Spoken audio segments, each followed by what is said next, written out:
Hey, good evening, everybody. It is SkepTalk for this first day of September 2025. It is Labor Day, a day that many assert people don't work enough on. We need to be laboring more. I heard that rumor come down the pike. Apparently, you slaves need to go down into the trenches and serve the capitalist god even more today. But look who is working.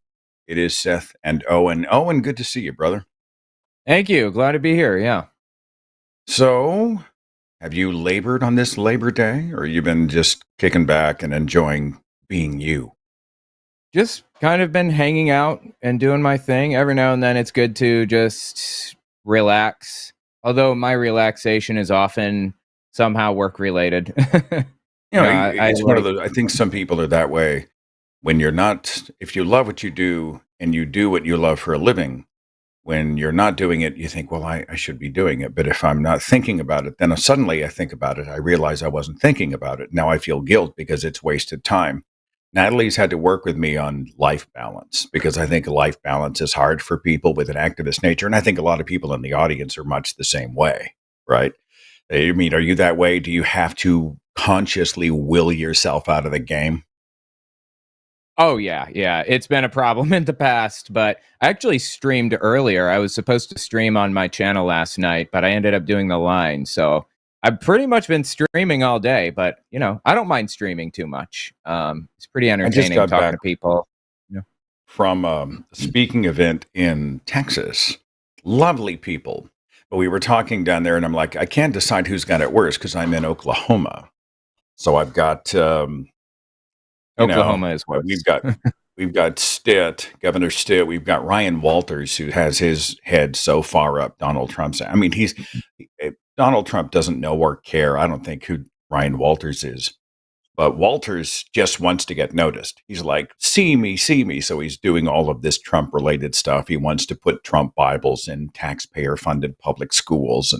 And he's desperate to be a part of, this federal machine and to boost his own signal anymore. And it's actually kind of fun to see him flailing all the time. I mean, he's terrifying because he is a nightmare as far as state church separation. He wants Gilead. He's just the worst.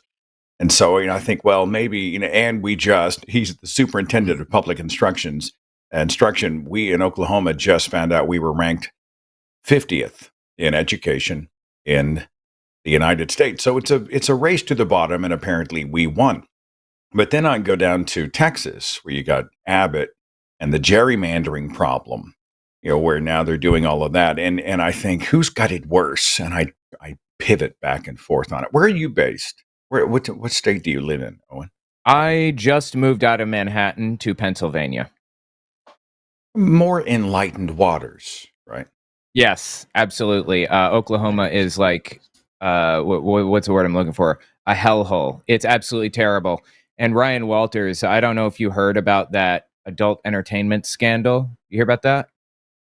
Oh, yeah. I mean, where you had the TV on in the background with some nudity during an official meeting. And I think the I report came back that the TV turned itself on during a movie. And I'm trying to think of a time in my life when that has ever happened to me. Yes, I think that's 100% legit too, right? I don't think he was guilty here. That's crazy. What a crazy thing to happen. That's wild. Ryan, watch what you want to watch, pal. Knock yourself out. But this whole idea that he's banging his Bible and he's that Puritan, pearl clutching, Mhm. chest thumping moralist who was talking about Oklahoma values and trying to ram the 10 Commandments down everybody's throat. And you know that. I mean, I would pay $500 to check that guy's browser history. You know what I'm saying? I would just, Oh yeah. I mean, I know it's a privacy invasion, but I'm just saying, given who he is, yeah, if I was invisible, I would consider it. By the way, we are taking plenty of calls tonight. Theist calls will get priority. And we are going to read your super chats with a $5 minimum. That's going to happen near the end of the show, like the last 20, 25 minutes. It really depends on how many we get. That's a great way to support the line, to support the show and the channel and everybody who is involved. And there is a great team of people who bring this content day by day to you and yours. And so your support makes a big difference. So if you want to have something read on the air by either Owen or myself, super chat it And we're going to queue those up and just pinball back and forth on those. But if you are a theist, if you're an atheist, you got some other thing you want to talk about. I mean, I'm not. I'm fluid. Owen. I mean, I'm not a stickler. Just Yeah. just as long as it's interesting, I don't care, right? Yeah. I'm on the same page. I'm sorry. I have to say this. It being the month of September, to me, everything is a countdown to October as I wait for the switchboard to populate. Because I don't see any immediate callers. It always takes a minute for people to dial in. And that number is in on the screen in a web link in the description box. But this is just a story that I was telling now. It just blows my mind. So everything for me is a countdown to Halloween. I'm a big Halloween guy. I don't know if it's because when I was a devout Christian, they always let us participate in Halloween. Were you allowed to do Oh Halloween in no. your house? Oh no, it was super forbidden. Yeah, that was like Satan's holiday or whatever. Is that how it was for you or no? The Devil's Day. Well, what we did, and it's the lamest thing, is we could dress up, but it could be, we could dress up as a clown, or we could be Bible characters. I mean, imagine you freaking Moses on Halloween, or something that had nothing to do with evil, devils, demons, witches. There was no blood allowed. We had all these rules, and this was very much the case until I was a teenager. So it was one of those things where we kind of couldn't avoid the holiday, but it was always approached with caution. And then churches started to do an alternative because we had in the Satanic Panic all of these horror stories about people were poisoning the candy and they're putting razor blades in apples and kids are being rushed to the emergency room and it's the Devil's Day. And so mom would check every piece of our candy. And then there were people in the neighborhood who wouldn't give out candy, but they would give out those religious tracts that had Jesus messages on them. Yep. And and then some churches would do something that wasn't trick or treat; it was called trunk or treat. So, like to keep your kids safe and all churchy, what people did is they loaded up their trunks with bags of candy, and they all drove to the church parking lot, and they opened the trunks, and then they just let the kids in costume walk the parking lot from trunk to trunk and reach in and grab their candy. So they either call that a trunk or treat or a harvest party. It's kind of the turkey bacon of Halloween. you Mhm. know, you know what I'm saying? So, Hey, but anyway, at least they got candy. That's something. I did not actually know what trunk or treat was until just now, until you said that. I'd heard the term before. have you heard of the hell houses they used to do? No. Uh, I know it's only September, but again, I'm killing time. By the way, theists, are you not here to defend the faith? Are you not here to represent your deity? He awaits you. You are on the front lines. Go ye into all the world and preach the gospel unto all the nations, right? What kind of a God warrior are you if you don't dial in? But so hell houses were an alternative to regular haunted houses. And they're really insidious. They're really horrible. I don't know if they're as popular these days, but what they would do is they would advertise haunted house, hell house, and people would come and they would often buy tickets and you would go through. But instead of witches and goblins and ghouls and all that stuff, they had quote unquote real things that could happen, like real world horrors. And so you would go into one room and there would be a car accident and their bodies maimed and severed limbs and everybody. And the guy who had wrecked the car was drunk. And it was the evils of alcohol. And then they moved you into the next room and there was a gang shooting. And you see the guy shot in the head and he falls to the ground. And oh my God, it's anarchy on earth, moral chaos. And then there would be usually an abortion room. And if you haven't seen some photographs taken from some of these hell houses, I shit you not, they would put a woman on a gurney with blood between her legs in a gown, and the doctors would wheel her out in front of the hell house ticket buyers, and they would be like, "Doctor, we're losing her. Oh my God, I wish she hadn't had the abortion. They ripped the baby out of the womb. They're both gonna die." It was just Just and so it was vile. just one after the other after the other. And the whole thing was, this could happen. And then at the very end, there'd be like a crucifixion scene with the Jesus hanging on the cross. And after that, you would leave and be done. And the idea is, oh, you're all upset because you've just witnessed a fallen world that needs Jesus. And counselors are waiting at the exit door to pray with you and lead you to God. I mean, it really was insidious. You've never heard of a hell house, or I thought of you I've of all not. people coming from such a No. fundy background. No, I've never heard of that. That is wild. Like Jehovah's Witnesses were just very, very anti-holiday generally, but you know, October, Halloween particularly was really, really strict. I remember not being allowed to kind of have the lights on in the house because that's like the universal symbol for don't trick or treat here, you know. So I would just have to like sit there in the dark, and there's like you know that every show that's on Halloween night is all Halloweeny, and so it just kind of, you know, wouldn't want to watch TV because it's too scary or whatever. It kind of Yeah. sucked, but you know, now it's fun, it's entertaining. I love Halloween, I love holidays so much, and maybe that's because Did I you get to, couldn't I mean, what about celebrate it. Thanksgiving and Christmas and Easter? No? Nope. No, they have a different reason for every holiday.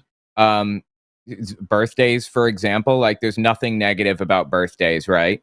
But their justification for not celebrating birthdays is every time a birthday is mentioned in the Bible, somebody loses a head.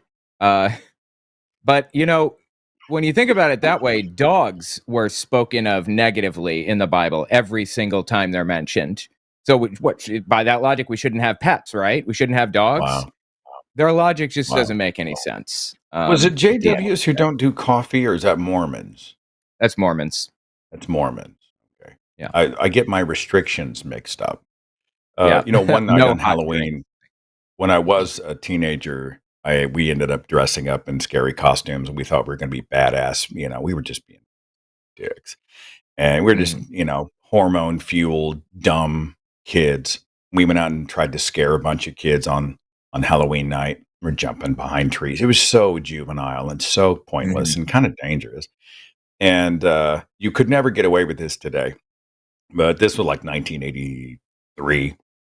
And some homeowner saw us scaring the neighbor kids, and he came out with a shotgun. And he rounded all three of us up, me and my two buddies, and he got in his car, and his buddy drove, and with his shotgun out the passenger window, escorted us a quarter mile all the way down the street back to our homes and made sure we walked in. He just scared the shit out of us. Of That's course, he'd be crazy. in jail today. Oh, yeah. It is Yes, insane. that is But my absolutely nuts. point was, and again, I don't see any theists, so I'll take anybody on the switchboard. It's kind of a quiet night, likely because it is a holiday. A lot of folks I know are out spending time with their family, but I also know that many of you were up for conversation. Um, so I'm doing a skeleton band this year. I'm doing a rock band with 80s hair, sunglasses, bandanas. I've got an actual kids like drum set that I've tricked out. But I needed my skeleton arms to play guitar, and I couldn't get the articulate. And so I was asking online, does anybody have engineer type skill? Because I don't. And a gentleman in Dallas has been an engineer for decades. She's like, oh, I know how to do that. Well, I happen to be driving through because I just spoke in Austin, San Antonio, and Houston. I got back late last night. So I was like, hey, dude, what if I was to bring some pieces from my rig and we were to rendezvous and I slipped you a few bucks and you helped me out? So I have in my garage this concoction that he made or whatever it is, and it's awesome. It's got these little motors and it's got like bicycle cable and it's got a thing that articulates and pivots for the elbows. And now I'm just going to go screw the skeleton arms on and we are going to have a rock band for That's Halloween cool. 2025. I'm going to do a dance floor for the kids. I got a disco ball. It's going to be hung by the arm of a giant 10-foot skeleton. So instead of a bar that holds it, it's going to be a skeleton arm. The kids can all come dance. And so That's there's a pleasure. fantastic. There's a pleasure in doing what was forbidden. I'm sure you feel the same way. The stuff that they Oh said yeah, it's all evil or it's all indulgence or ego.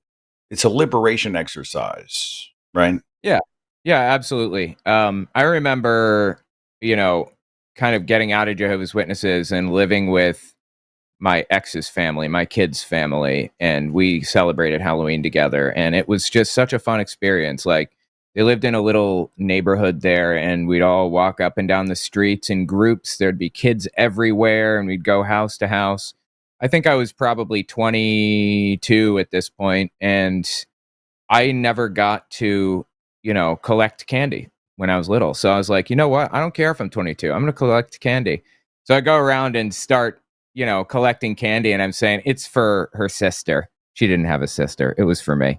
But it was fun, I got to have a good time. And there was one guy on the street that always did something really, really creative. I remember one time he was wearing these real short shorts, and he had pants around his ankles, and he just sat on a toilet, and like a fake toilet or whatever.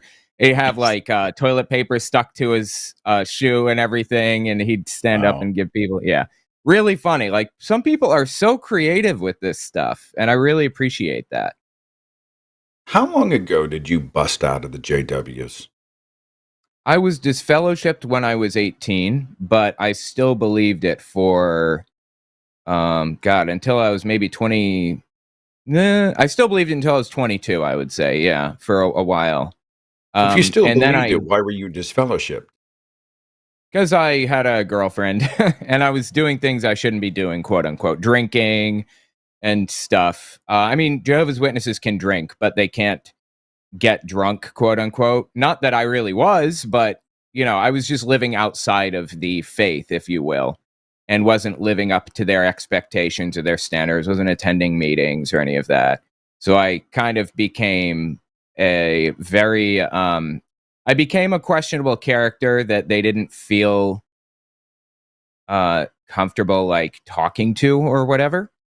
There was one specific event when I was 18. I smoked a cigarette, and that was the thing that actually got me disfellowshipped. But going through the process of being reinstated is like a lot. It's a lot. It's a big, complicated thing. It takes literally years. My brother tried for a solid year, and he wrote multiple letters to the elders, which, they review these letters and they decide if you get reinstated, and they kept saying no. So I never went through the process. You basically have to go to meetings and be shunned for a year straight. And I'm just like, I don't want to go through all that. So, Were and you finally, shunned? Oh, I'm sorry. oh Forgive me, yeah. Owen. Go ahead. Go ahead, brother. Oh no, you're good. You're good. No, I was shunned. And finally, I kind of exited mentally and realized how destructive it was. Started watching, ex Jehovah's Witnesses on YouTube. And unfortunately, at the time, it was during a period where like there was a lot of very far right political stuff on YouTube. I'm sure you remember. Yeah. Nearly everybody nearly every atheist on YouTube was all talking about like pink haired, like, left wing whatever's at the time. And I kind of fell into that trap for a little while, but I felt like nobody was talking about Jehovah's Witnesses or atheism anymore, even though you were still around. I never really considered you a YouTuber. I consider you more of a podcaster, right? Even though you were on YouTube and a Yeah. Facebooker too. Yeah. Well, it's funny. When I first started, it was like mostly YouTube. It's funny when I got into the game. And again, phone line's open, web link is open. Call. Let's talk. If you want to speak about God, spirituality, the origin of all things, the answer to life, the universe, and everything, something else is on your mind, we'd love to talk to you. Yeah, it's. I didn't know what a podcast was. I was in FM radio for 14 years and felt like I'd left the business. It was kind of a shrinking business. It was mostly computers and syndication. So I got into video production for a year. And, when I left, when I turned in my 2 weeks and I said, thank you all at Clear Channel back in 2004, I really kind of grieved because I thought, well, that chapter of my life is done. But it never really leaves your blood. When you want to be a communicator, storyteller, broadcaster, And so it was funny because I was invited on somebody else's show. Well, 16 years ago, whatever. It's like, what the hell's a podcast? What is this? I click a link and we talk. And it wasn't long after that that I realized, oh, look, I could host a show of my own. And there weren't a lot of atheists at the time. We had the horsemen were doing their thing. But as far as Yeah. everyday people that you could relate to, I noticed there weren't a lot of storytellers. There wasn't that level of stuff. What year was Um, this? 2010 is when I launched the show, Mm. and it just kind of stuck, and I'm still around. I can't decide if I'm a dinosaur or an elder statesman, Owen. I can't decide. Like, is everybody? I could have fathered most of the people in this movement. Everybody's getting Right. younger. No, I mean, you've been around for a long time, but YouTube, in the grand scheme of things, is pretty new as well. I've been around a long time too now, but uh, yeah, I feel like you have always been in kind of a little bit of a different sphere. Like you've been on YouTube this whole time, but there was, I don't know, it's like on YouTube people come in packs, and there was the pack of like the Amazing Atheist and Sargon of Akkad and stuff back then. You remember all those? Yeah. Yeah. Unfortunately, Yeah. unfortunately, I do. Yeah. And And it was now kind of terrifying that somebody might type atheist into a search engine and that would be the first thing they encounter, I think. yep, So absolutely. But I feel like now it's kind of a different thing. Like I feel like The Line is like one of the larger kind of atheist channels around on YouTube nowadays. You think? I think so. Yeah. I mean, it certainly produces, it may produce the most content. At least one show a day, sometimes two with a variety of hosts. When they called me and asked me if I wanted to jump in from time to time, I was like, okay, sounds like you guys got your shit together. Now, I will Yeah. say, Owen, that some of the theist calls we get do make my eyes start to twitch a little bit. Yeah. Some of them are amazing.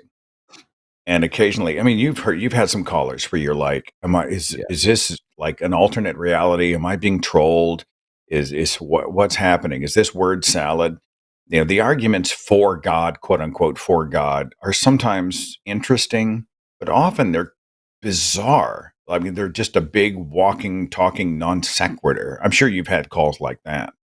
Oh yeah, yeah. And you know what other types of calls I've had? I think just last night I did one, and this guy just kind of had a script, and he was going through the script, and it didn't match up. Our answers did not match up with what he expected the answers to be, and he just kind of kept going. It's just like, are you putting any original thought into this, like literally at all?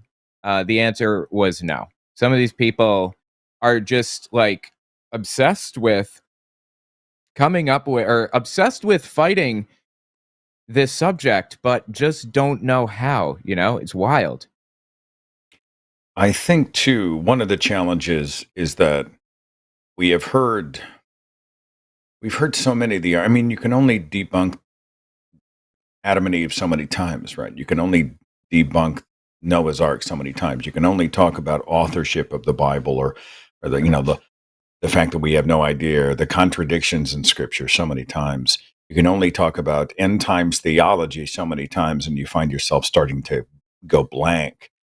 But I try to remind myself that this may be the 500th time that I've had this particular discussion on the topic, but it may be the first time that somebody who is calling in has had it. And so I want to make sure we're not dismissive about that. Apparently, there was a technical problem with the switchboard. I saw Morgan posted a big error screen and then rebooted the entire switchboard. If you were in the queue and you got sent to the phantom zone, you're going to have to call back in. And theists will get priority, but apparently he had to do a big flush there. Yeah, are we good now? I think we're good, right? I don't know. I don't know what's going on. Well, Um, give us a call. have you found yourself? I'm releasing a speech that I just recently gave in Houston, but I'm releasing the one that I recorded in Nashville at NanoCon that talks about it talks about the duality of me. And the reason I wanted to do this is because I think a lot of people are feeling it.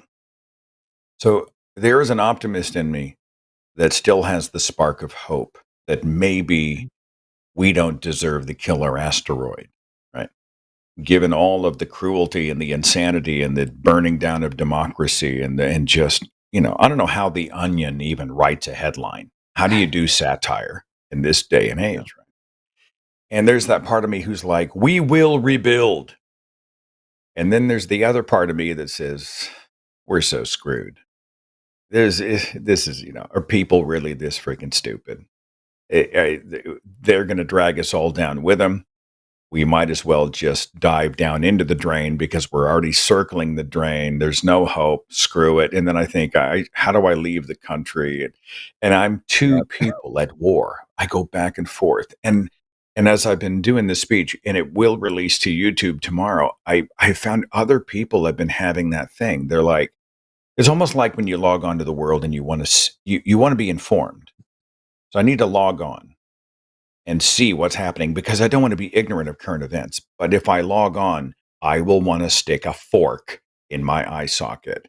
Tell me you can relate to these feelings, Owen. Oh, absolutely. Yeah. Earlier you mentioned Gilead. I assume you've seen The Handmaid's Tale. Oh, yeah. What we're experiencing right now is like disturbingly close to The Handmaid's Tale. And I don't know if you've heard of the guy Doug Wilson. You heard of that guy? The pastor? Yeah. Yeah, Douglas Wilson. Yeah. He went on a debate tour with Hitchens like 15 years ago. Did he really? And, yeah, they wrote a book together called Collision.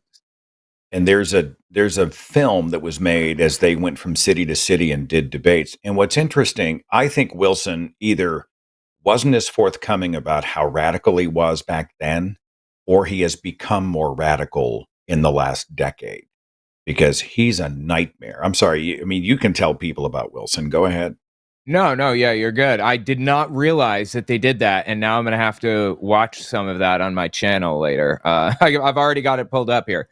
But the guy is literally trying to create Gilead, it seems. Like, if people have not seen The Handmaid's Tale, it's like religious extremists take control of the government and basically do a hard coup where they push the American government back and take control of large swaths of the U.S. and completely remake it in their image. And the other day I heard Doug Wilson say something like, in his ideal world, we would not have Disneyland even. And I was like, Disneyland, of all things? What's wrong with Disneyland? I don't understand. It's wild. Some of the things that this dude believes. I'm trying to remember why I brought up Doug Wilson now. What were we? We were talking about Gilead and the building of this like apocalyptic, theistic, a Christian nation thing going on. Yes, and it seems like that's what they're trying to do. However, I have hope because every election that's taken place in the past like 6 months since Trump won, they've been, special elections or whatever. They've all been like very clearly blue. They've all been Democrats. Like they've even flipped districts. Anytime there's an election anywhere, it goes blue. And that gives me hope, seeing all of the pushback and everything. But I remember seeing this scene in The Handmaid's Tale where the main character said something like, there was a moment when I thought to myself, like, I have a husband, and though I'll be living in this oppressive regime, my husband is not oppressive, and we'll be safe to work together and live here because he is like the head of the household or whatever. And then suddenly she just wasn't safe like that. And I keep thinking to myself, like, where is that line where it's time to get out? I don't think I could leave the country. I have too many ties here. There's too much going on here for me to leave. But where is that line? kind of a scary question, especially seeing Doug Wilson asking questions like, is interracial marriage wise? He literally asked that recently. Do you think, is it a good idea for you to get married to a black person? It's like, what? How did I we think get it here? was Defense Secretary Pete Hegseth's one of his former pastors, or he was on his podcast or something, and that guy believes that LGBT people need to be executed. If I'm remembering right, Yeah. please forgive me if I got that wrong, but it was as extreme as that. And I'm like, this is a Project 2025 guy, an ex-Fox News host who is now a power player. And they're doing this sort of what they call the warrior ethos in the Defense Department, which is essentially John freaking Wayne, right? It's just this one-dimensional caricature of what true strength really is. You know, you go in, you kick ass, you take names, and nobody who doesn't fit in their tiny little cookie cutter is going to qualify. No one like that can serve their country. This explains the expulsion of trans people from our military, and it's been shameful. So, oh, look, I've got a caller on the switchboard. Mhm. Owen, would you like to see what Corey has to say? Yeah, let's do it. And this gives time for anybody else to dial in as well with whatever is on your mind. Let us spend time by the fireplace, even though it's still almost 90 degrees here in Oklahoma, and we shall chat together. Corey out of Pennsylvania, are you with us? Can you hear us? Yes. Hi, Owen. Hi, Seth. Hey, You are lying. You are on with Owen and me, and we are a quiver. So, what's on your mind? What do you want to talk about? Yeah. So I grew up Christian, raised Christian, went to a Christian private school for my elementary school years. And I feel like I really have had I feel like religion really stunted my emotional growth. And it's taken me a long time to unlearn a lot of things. But the thing that has stuck with me the most that just recently came up in my therapy that I wanted to ask if you guys have heard of this. When I was in private school, I don't quite remember who specifically said this to me, but it's a message I remember hearing loud and clear from my parents and the people above me in the religion was that if and maybe not even if, but when a violent shooter came to your school or your home or your church, if that person demanded to know that you were a Christian, I was told that I would go to hell if I did not admit to being a Christian and let that person kill me. And I've mentioned that to some people before, and a few of them were pretty shocked. But I was kind of wondering if you guys or anyone else has heard of stuff like that. I mean, this was mid to late aughts, so maybe school shooting and like Columbine was still on people's minds. But again, I don't remember. There was no scripture quoted that I can remember that told me or that facilitated this, but it's a message I remember hearing. Now, I'll defer to Owen on this one. What do you think, brother? yeah. Jehovah's Witnesses also believe that. And I think that originates in the idea that like you can't deny God.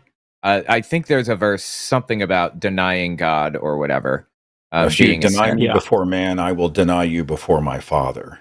There you go. Yeah, and Yeah. that's where it's from. But I don't know. I feel like these people are looking for any reason or any method of getting more and more extreme and affecting other people's lives as much as humanly possible and integrating their way into people's lives as much as they can, controlling everything, even down to not celebrating certain holidays in the case of Jehovah's Witnesses, for example. So it's just one more way in which they, impose their lives on everybody. One more way in which they impose the Christian personality, quote unquote, on others. Did you Yeah. situationalize that in your brain? Did you say, what happens if I'm in a life or death situation and I'm told You have to affirm Jesus or I'll kill you. Did you play that out in your brain?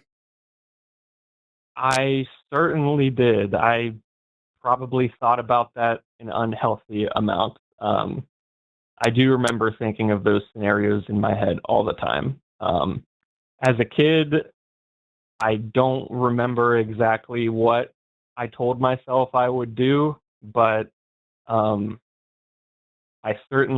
it certainly bothered me, and it certainly made me think, why? Like, just why would I have to do that? If I'm living this, even as a kid, I thought I was living a Christian life. Why would I be asked to do that? You know, But I kind of had that a persecution complex. I had a thought about this. I watched the Martin Scorsese film called Silence. It released in 2016. It has Adam Driver and Andrew Garfield in it, and it's about these Jesuit priests, and they're going out to do what they do. They're going to live lives of simplicity, and they're going to spread the gospel. They're missionaries. And for a number of reasons, and I can't remember the specifics, they were being told, you need to renounce Jesus. And the way they would do that is they would step on some, I don't know if it was a stone with a cross in it or something, but they were told, you need to deny Christ or we're going to kill you. And I remember watching the movie as an atheist, right? And I'm like, if I was God the Father, I would be like, lie your ass off. Tell them you don't know me. I mean, it's not going to cost me anything. It's not going to cost you anything. It will benefit you because they might let you live, right? So this idea that if you deny me before man, I will deny you before my Father, I think is really abusive because these people were like, Yeah. holy shit, if I don't allow myself to get killed because I stepped on a plate of something on a rock, if I deny God, then what, do I go to hell or this or that? And the whole time I'm like, if I was God, a benevolent father, I'd be like, hey, why don't you just lie? Why don't you just lie and live to fight another day and we'll figure it out, no harm, no foul. And I thought that was an interesting way. And if you were part of any sort of life or death scenario, if somebody asked you a question and the answer could serve to save your life, why would someone be judged for doing that? You know what I'm saying? Yeah, I don't know. I'm tempted to ask my parents that question. They are still religious, and I, they recently asked me if I was still saved, and I told them the truth that I was an atheist, and sort of answered the basic questions about that with them. And my mom kind of admitted to me, like, well, yeah, God is not necessarily good. God doesn't do things that we would always consider good, but you have to deal with it anyway. It's And I kind was of a kind of we are surprised to ants hear in that. his ant farm kind of a thing. He's God. He can Yeah, do whatever he wants, and whatever he wants, no matter how hideous, will be just because he's God. right. That's Yeah. vile. Yeah. What? Yeah. No, it's a slavery mentality. So, and it's a way to not have to have a referendum on the morality or goodness of God when shit goes down in your own life. So, you lose a child in a car accident, or you're paralyzed by a gang shooting, or, something horrible happens, someone burns alive and there's abuse and there's suffering all around the world, whatever. And so it's either, well, it's a fallen world and Satan is running around, and only if we hadn't sinned as much as we sin. There's also the other thing that says, well, in this light and momentary affliction, God's going to build our faith. So it's all a faith exercise, pain in this life so we can have bliss in the next life. And then another one is, well, you know what? If God wants to burn me alive in a car fire, he's God. Who am I to question him? Whatever he does is right because we're ants in his ant farms. We're just insects. We're pithy humans, and we don't have the right to question him. And that's the vibe I'm hearing from you, Corey. Is that right? That's definitely the brand of Christianity that I think my parents and I fell into. Yeah, um, yeah, very much like, I can't put it any better than you just did, I don't think. That's chilling. That's straight up chilling. Yeah. We did not have that viewpoint in Jehovah's Witnesses. It was always, God is benevolent and all powerful and loves us and everything else. And yeah, it was just very different. We didn't even believe in hell because, as they put it, why would God put your hand on, or why would a parent put your hand on a stove, a hot stove, to punish you? Of course not. Why would God put you in hell to punish you? They just had a different view. Of course, they justify Well, God doing evil things still, but yeah. yeah, it certainly wasn't taught to me that way. In Sunday, I think the majority of the time that I was a Christian as a kid, we were at a Methodist church, and they never talked about it like that in church or in Sunday school, but it was kind of like the subtext, I guess. They never explicitly said God is evil, or like, I don't know how to put it, but it just was kind of the subtext of the situations that were described.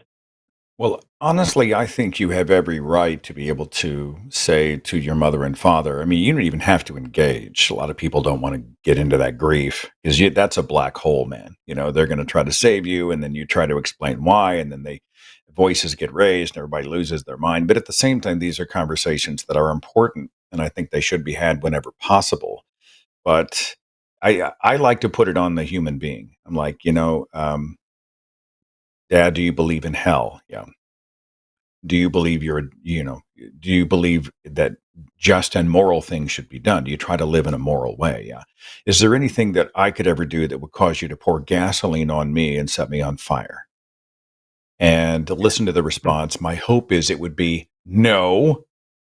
And then I think that have personalized a little bit that, well, I feel this way about a heavenly father. I just don't think there's any scenario, no matter how misguided, where burning anyone alive would be a just act. And that's only one of 1,000 reasons that I have real questions. But beyond that, I think it's important that you tell them that your journey belongs to you. Like, you don't owe anybody else an explanation. It's nice if you want to tell them where you are and why, in the hope that you could produce a crack that lets in the light. But ultimately, they may make them your time and say, this is not how we raised you, and you have to come and defend your non-belief and blah, blah, blah. You don't owe anybody anything. Your journey belongs to you, and then you decide when and where you want to engage and how. Just don't get sucked into a black hole, because families love to draw people in like that. Okay? Thank you. Yeah, fortunately for me, besides the occasional nudge to come to church and that they're praying for me, we haven't gotten into any major arguments or anything. So Good. that's been Glad. good. But I want to be prepared to answer their questions when and if they have them. So. And if those Absolutely. conversations happen, street epistemology is a great model because you start short, right? The first conversation you have, you're not going to build Rome in a day. I think you talk for just a little bit about it, and then you disengage, and everybody Right. gets a chance to make sure they're calm and think about it. And then the next time you meet, maybe go a little deeper. Do not get sucked into a 90-minute shouting match the first night. I really think this is an incremental journey. It's almost like exposure therapy. You're going to put their toe in the water, and then their ankle, and then their knee. We're just going to go slowly and in good faith. And if voices start to get raised and people start to shout, my advice to you would be to realize nothing productive is going to happen after that. Disengage, protect yourself, reset, and then decide how to proceed. Okay? Okay. Appreciate you, Corey. Yeah. Thank you, guys. You bet. Thanks. Hey, Owen, I always thought about this when it comes to hell. Like, you believed when we die, we're spirit, right? I mean, the Jehovah's Witness believe we're souls and spirits after death. They think that you die and you're just dead. You're unconscious, like a long sleep, until the new system, which is paradise. It's like Garden of Eden 2.0 on Earth, and then we're resurrected. So it's Yeah. like you get a new body. Is that body perfect, or is there sin again?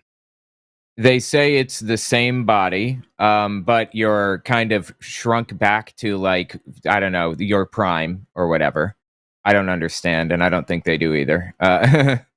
But but yeah, you are still susceptible to sin, Basically, there are going to be 1,000 years of quote unquote judgment where people will get to choose if they're going to be gay again as they choose now, you know? And if they choose to be gay, then they're just one day going to die in that 1,000 years and they won't come back. And then Satan is released again and then he's destroyed forever. So, yeah. Boy, that sounds like something to look forward to. Not really. Well, what I'm thinking is, all right, I shuffle off this mortal coil and I become spirit. And then I'm judged. And then I go to hell. How am I burned?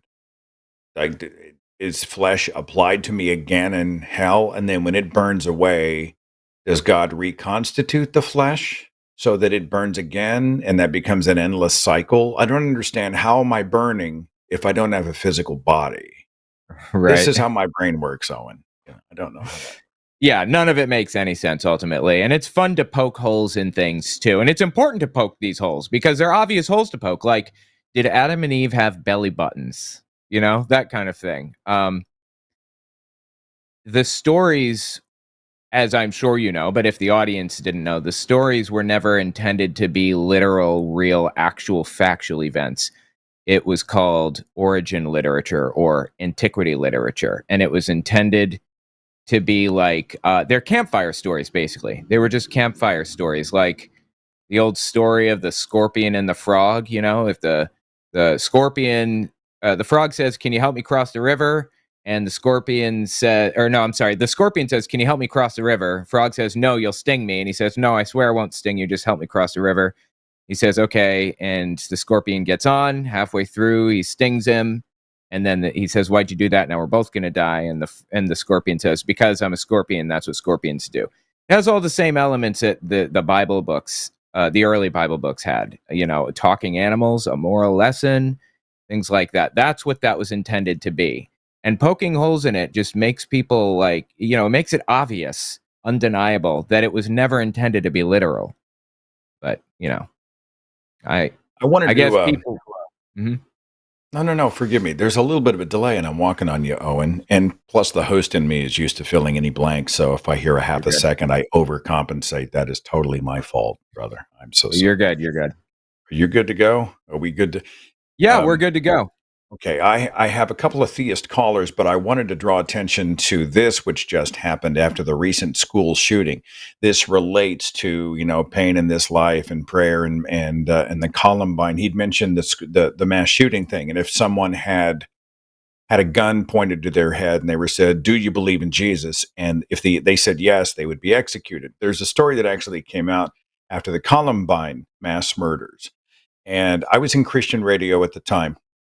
And the story that caught fire in the media, and especially in religious media and in churches, was that there was a Christian student named Cassie Bernal who was killed. And the story that came out was the shooter came up and said, "Do you believe in God or Jesus?" It was something along those lines. And Cassie said, "I do." And boom, she was executed on the spot. And everybody was lauding her for her great faith. Right? They essentially were building their soapboxes on her casket. It was offensive. Well, then an artist named Michael W. Smith wrote a song, and the song was "She Said Yes," and the whole song was about this brave God warrior who was looking down the barrel of a gun, was asked if she was a woman of Christ. She said yes, she refused to lie, and she was prepared to pay with her life. And so the song comes out, it goes to the top of the charts. Well, then it turns out afterwards that the story had been incorrectly reported, and it was not Cassie Bernal. Apparently, this kind of thing did happen with another student, but it wasn't even Cassie. But to watch Christian music weaponize this story, and part of me was thinking, Jesus, if pardon the expression, if someone is holding a gun to your head and ask you a question and the wrong answer will result in your execution, I think you have a right, a moral right to survive.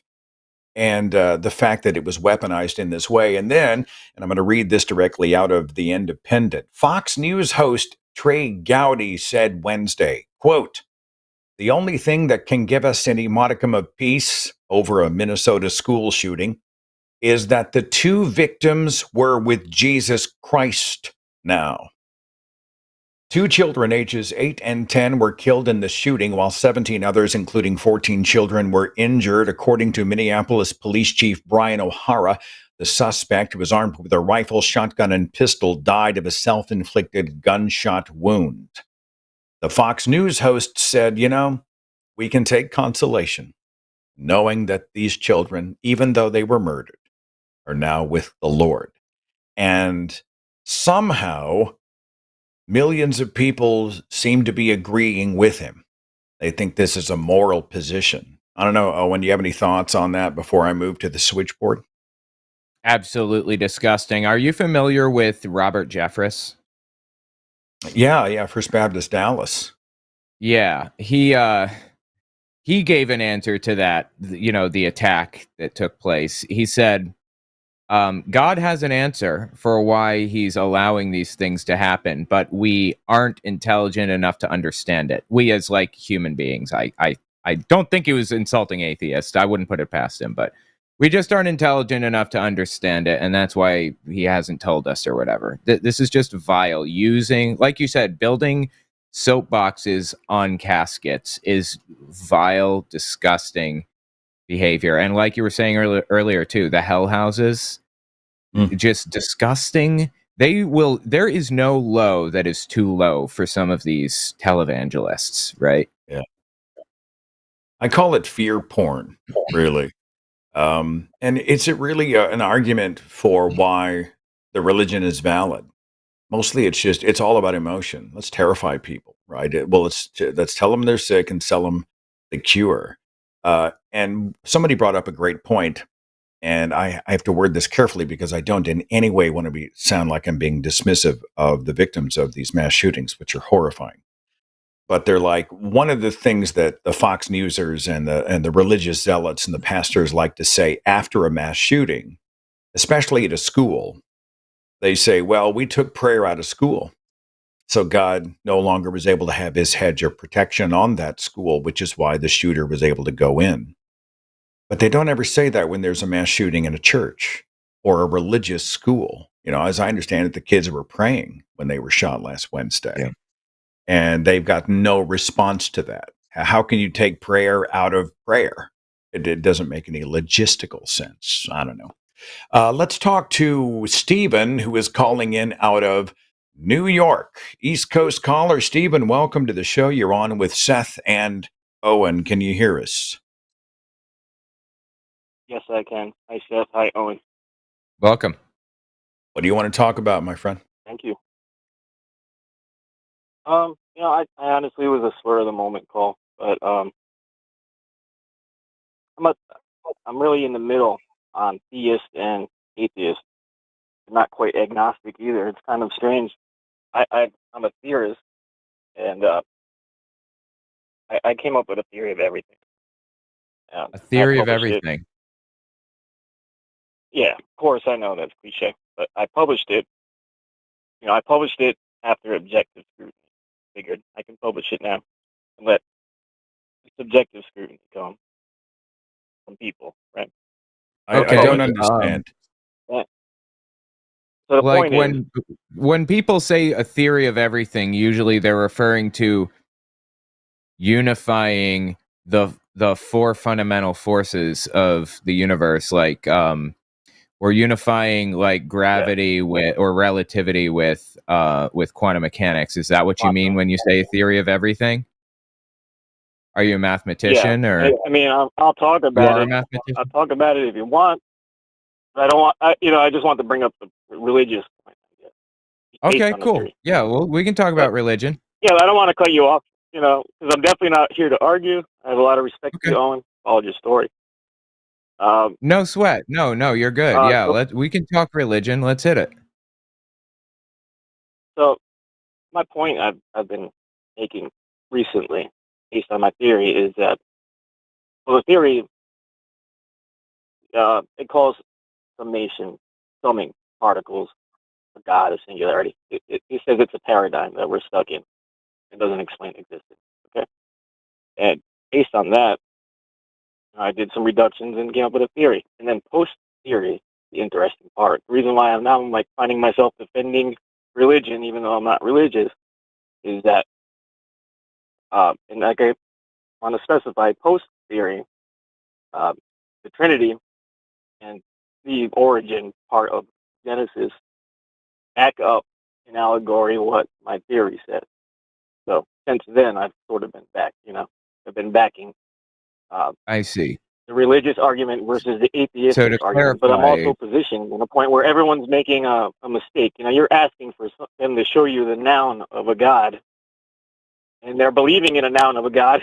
You just are attacking each other in the paradigm of ignorance, not ignorance. Understand? You can't see your way out of it because there's no theory outside of it until, I guess, I made these reductions. okay, I think I understand. So you're saying that you had that you have like a theory of everything, as you were saying, like grand unification or whatever, and that the book of Genesis validates that, right? No, not at all. Okay, clarify. It's not like, oh, Genesis is backing me up. What I'm saying is I made the theory, which is reduction, so it's almost like an abstract, and then you deduce from the reductions once you can't reduce further. And then when I read the beginning of the Bible, allegory I call it, I'm not a literalist, it matches the substance of how the origin, and I thought that was phenomenal. That this allegory, I can match it, not match it like I'm making it match, but a mirror. You understand? And then the Trinity, which is an admitted paradox even in the church, it matches the theory too. So it's like I can even give an explanation of the Trinity, which isn't even given by the church. So I think my hang up is that my point is, I don't hang on, Stephen. Hang on, Stephen. Go ahead, Owen. All right. Sure. I think that what I'm reading here is that you have this theory of everything that's backed up by these things, but we don't have any reason to believe any of that, right? Because you haven't told us about it or explained how it connects or whatever. So if you want to convince us of this, I'm willing to listen. Okay. Where do you want to start? And afterwards or during, you can also look up the data sets that I published. I don't want to go if through you them. published it, I would like to see it peer-reviewed. My first question, Stephen, is going to be this. Yeah, me too. It's only been published since July. Okay, so hang on. Hold, please. Hold, please. Hold, please. Just a moment. Allow me to ask a question to begin us today. If the Genesis creation story is allegory, did I hear that correct? Yeah, that's what I said. Okay. How is the tale of a cosmically conjured dirt man and rib woman who were nudists who lived in an enchanted garden with a talking snake? What does that allegory produce for us as far as understanding creation? It's the creation of man, though, not a creation. I haven't taken my theory that far into the mirror. Probably doesn't even go there because at some point, allegory becomes fantasy, becomes metaphor, becomes religion. So it's kind of pointless to argue it. And that's kind of why I'm calling, because why are we arguing? Hang on, hold on.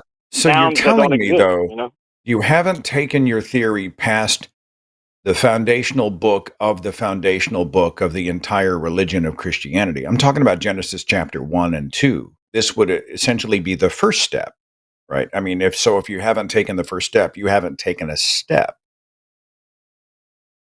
Well, no, because there's like 7 days. And again, I'm not defending the religion literalism. If you want me to defend, I'm not. I'm not asking you to defend it literally. I want to know about allegory as related to the creation of humankind. Yeah. There's 7 days of creation in the story, right? Before Adam and Eve. So basically, I'll just say, I'm not discussing, I didn't get that far. I didn't necessarily need to get that far when I'm talking about a theory of everything. It doesn't place, I never broke down the mythological placement of Adam and Eve, and I didn't look at the religion for a proof. I just, it's a very common passage, and I was looking it up because I like to look at debates and knowledge, and I saw that it's a mirror. You understand? Okay, all right. Not like a. Well, I didn't let intend me, for that to if I happen. may, pinball over to Owen and let Owen take over while I take a hydrocodone. Go ahead, Owen. What's on your what do you Okay. think Sure. of all this? Go ahead. Go ahead. Yeah, I feel I'm sorry, like it's always going to be um, argumentative because I'm arguing against everything, so it's kind of always going to be an argument. I no, do it's apologize. okay. It's okay. No, you're good. I feel like I'm trying to understand what you're saying. I feel like we haven't gotten anywhere. Yeah. If you have some kind of Way to proof start. of this, or I'm not even sure like what part of Oh, Genesis sorry to affirms. cut you off. Let me explain the basics because it's a reduction. It should be simple enough, right? Okay, You want it? sure. Okay. There's many ways to start it, but I think this is the best way. Okay. We start at the paradox of something and nothing, right? I don't have to break that down, do I? Nothing can't, No, okay, we're on the same page as quote with unquote, what a be. paradox is. Yeah. Okay. So let's just turn that into math real quick. 0 and 1, right? Something, nothing. Okay. Okay. But we have existence. We can't really place them. They kind of have to create each other, and they can't have an originless origin. Logic. There's no way to place nothing as an it. Because now you still need the nothing to contrast it.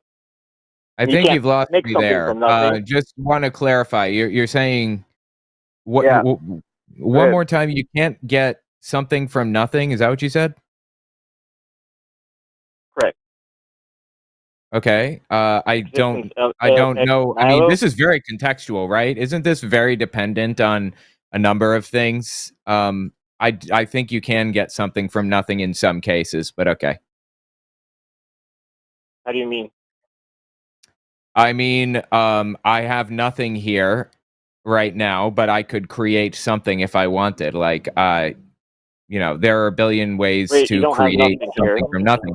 It depends on context and what you mean when you say nothing. I have nothing in front of me, but I can create something from nothing in certain situations. I can create a thought out of nothing. I can create, concepts and write them down, and then I have something when there was nothing. I mean, there are a billion ways to create something from nothing, right? Depending on what you mean Or by. that's the point. Because never can you get to the source of what you started as a something to do that with. Like you can say, I have nothing and my thoughts will create something. But never have you placed something. You are something, so you just assume it is. That's the paradigm we're in. You understand? Right. So So you're saying that this any is something still contextual. needs the contrast of a not being, a nothing, in order to be. And neither one of those can be origined. You know what I mean? They both. Every time you break something down, you get to that little paradox. A can't be, and something just can't be. So there are laws Actively. of logic. There are Correct? laws of logic. That's the point, right? Yeah. But what we've done is, we in general, me too. Until I decided to think about this, and I'm not being egotistical. I'm just saying there's a little thing we don't think about. How do we place that one? We just start there, but put the 0 and 1 into context because they both need each other. My theory, instead of putting a plus sign, like just start at 1, 0 plus 1. I put a division sign in between. So, which is the expression of motion, which is the only thing observable. The only way to create these contrasts is to create them. The only way to express reality is through motion itself. And I even published a physical I'm proof sorry, hang that on. motion exists. I feel Right? like this would be easier to understand if I had it written down in front of me, but it's hard to follow through, like when you're, through voice or whatever. And also, a couple of things I Yeah. take issue with there. One of which is Go for it. motion is how reality manifests itself. Is that what you said? Well, it is the only thing we observe, and it's the Motion? only thing that. Well, yeah. No, it's Is it? not. We observe things that You are, I observe, mean, you look at, observe stillness somewhere? yes, you can observe solid Give blocks me an of example. ice or like liquid nitrogen or whatever, which is some of the coldest stuff in the universe. And No, no, coldness no. That's is no, the no, no. No. absence of Owen, move. All stop. right, hold Because on. I'm just going to mute you for a second. Just going to mute you for a second because I want to get what I was saying out. Coldness is the manifestation, or all right, let me phrase. Coldness is a result of minimal movement on an atomic level.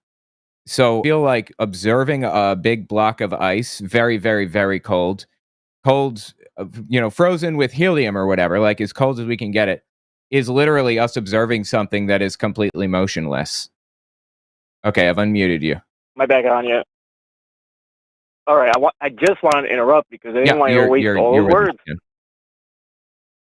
You there? Am I on? Okay. Hello? All right.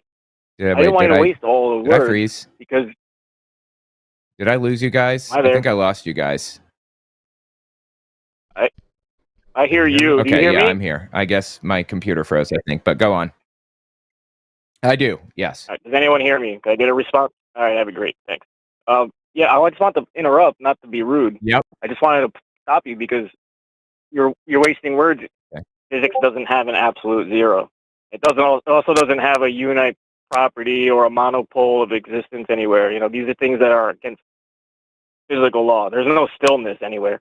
You know, ice, even if you can get it to 1% of absolute zero, it's not going to be absolute zero, and it's still going to be on Earth that's spinning and rotating around the sun, which is also moving around the galaxy, which is also moving around its nebula of galaxies, etc.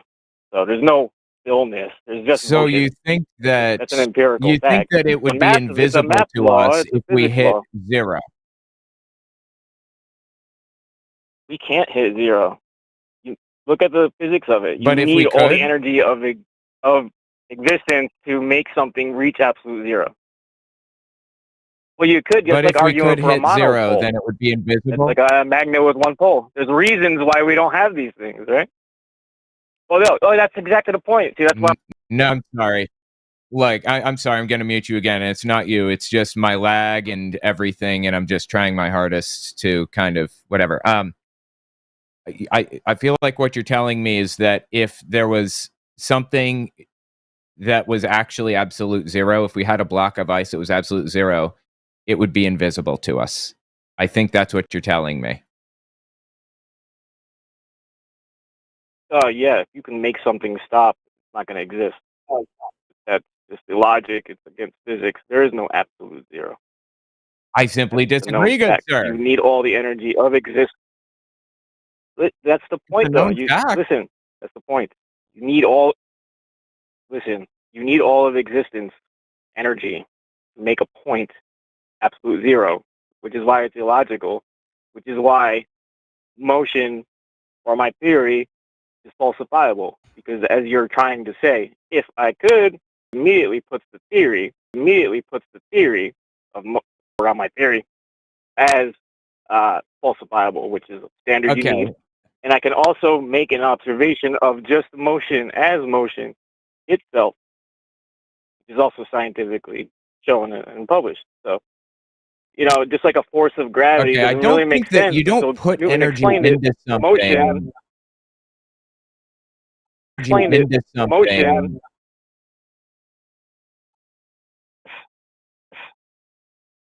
What do you mean? Okay, I'm going to If I mute may. again because there's a If lot I- of. What do you mean? Okay, I'm going to If I mute may. again because there's a If lot of I may. overlap. Yeah. I have a concern, Go ahead. first of all, that and I'll call it word salad that we are hearing it's not just esoteric, but disconnected, that we've lost the attention of many in our audience. I see in the chat that some people are saying, please release me from this hell. So after 16 minutes, I'm trying to figure out what's the cost benefit on trying to make sense of what seems to me to be a disjointed series of not just non sequiturs, but vowels and consonants strung together in odd ways. I don't know. What are your thoughts, Owen? Yeah, absolutely. I'm with you. I feel like my computer. I'm gonna bring Steve you. I feel like my computer. I'm gonna bring Steve. Am I back on? As Seth said, I think we're going to move. Yes. You didn't provide Did we an lose observation of Steven? no motion. Or is it me? So don't cognitively divert. You can just address that. What do you think? I think it's me. Oh my God. Can you hear me? No, I'm Yeah. not sure who it For is. about 30 Can anyone hear seconds. me? Stephen, thank you for calling. May the Lord bless you and keep you and make his face to shine upon you and be gracious to you. Have a wonderful evening. Now you're both freezing.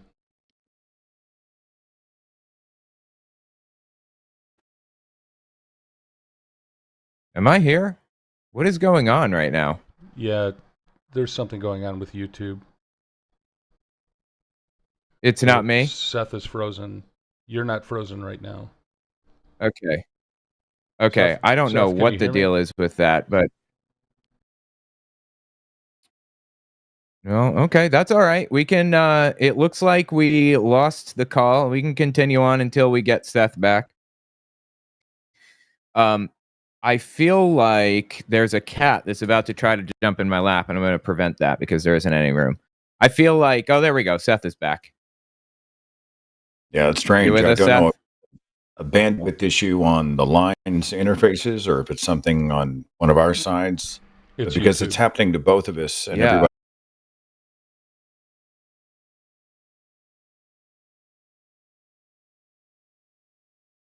that I lose, Owen. The challenge is knowing if it's a technical glitch because sometimes Owen freezes in real life. I'd just be walking along and immediately frozen. Stephen has broken the Yeah, internet. okay, it's catching up. Okay. Are we catching up? Yeah. I hope so. Okay. Can everyone see and hear both of us? Yes, I can hear you. I can hear you. Is this real life? Okay, good. So I don't know what the hell he was talking about. I felt the drool coming out of my mouth. I felt my eyes glaze over. I felt my heart begin to like stop just from sheer boredom. And I'm not sure, that may be my fault. Okay, so what did I miss, Owen? Did you I was going pick to up any say- nuggets in there? Yeah, I was going to say, there are some things that it sounds like he based his ideas on that are just factually incorrect. Like, we could argue that maybe we can't reach absolute zero, but that's not because we can't put an infinite amount of energy in. You're subtracting energy from a system to get to absolute zero, not adding energy in. It's complicated. And the things upon which he based his ideas are just not scientifically accurate. And I don't understand how a grand unification theory that unifies the theory of relativity with quantum mechanics, I don't understand how that could possibly relate to the Book of Genesis at all. So, you know, I would say that I'm willing to hear out or read the data sets, but I don't think I am, because the things that he said are just not right. You know, they're just factually wrong. So, Well, I was waiting for you to open this can of worms. Please email me your dissertation so that I can comment. And I was like, oh my God, Owen, don't do this. Don't do this to yourself. No, you told me you don't believe in hell. You know, Right. You don't want to do it. Someone said I was out of sync a little bit on, I don't know if I'm out of sync on You're the fine. stream or if perhaps I'm out of sync in real life. You're fine. If you are, let me know and I'll refresh the page as our caller is speaking. Let's talk to M, who is dialing in out of New Zealand via the internet. Welcome. Good to have you. What's up, Hello. M? I need to apologize for any psychic damage I caused. Okay. Can you hear me? Yep.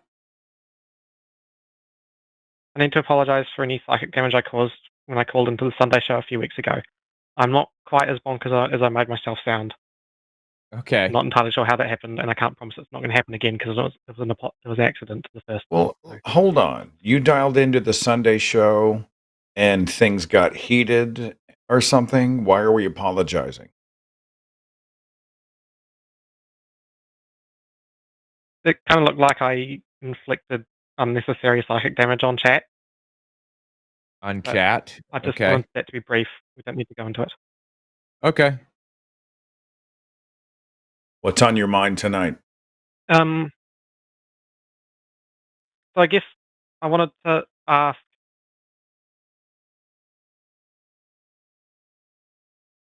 Did what we? justice exists if no God exists? What justice exists if no God exists? I mean, I don't. If you're looking for some kind of cosmic justice, I don't think there is cosmic justice. There's no karma that wraps back around and like gets back at bad people. That's just, that's just how things work. Unfortunately, people live and die short, harsh, brutal lives sometimes, and the rich are incredibly successful and live fantastic lives on occasion. And that's just how it works. But it doesn't make it any more or less true whether there is a God.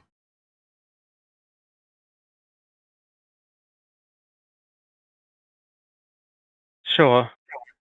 I guess that's kind of the answer to the why I believe in God question in the title, is that Can I I ask you a don't. question, M? I guess I want to believe in a world where there's justice. Define God. Yeah, a question. Is it an omniscient God? Is it a God with a proper name? Is it a God that has flaws, like the ancients, the Greek gods, etc.? Is a God that is only partially powerful, or is it is he omni-powerful, an omni-God? Define God for me.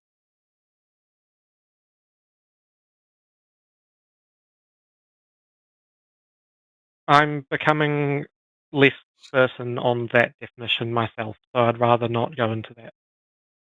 Well, if a God gives you a sense of cosmic justice, you would need to know the nature of that God to come to that conclusion, but you don't want to talk about it?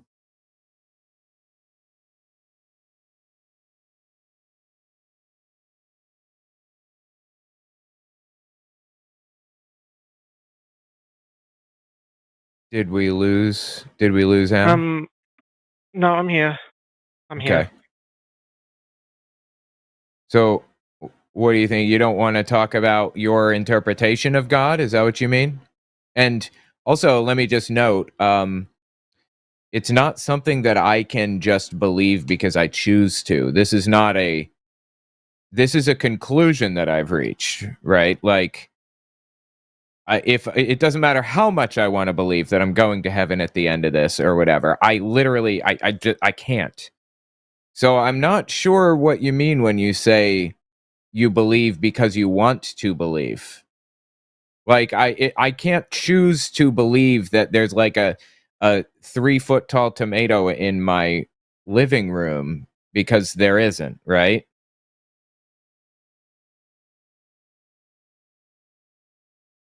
But that's something testable, I guess.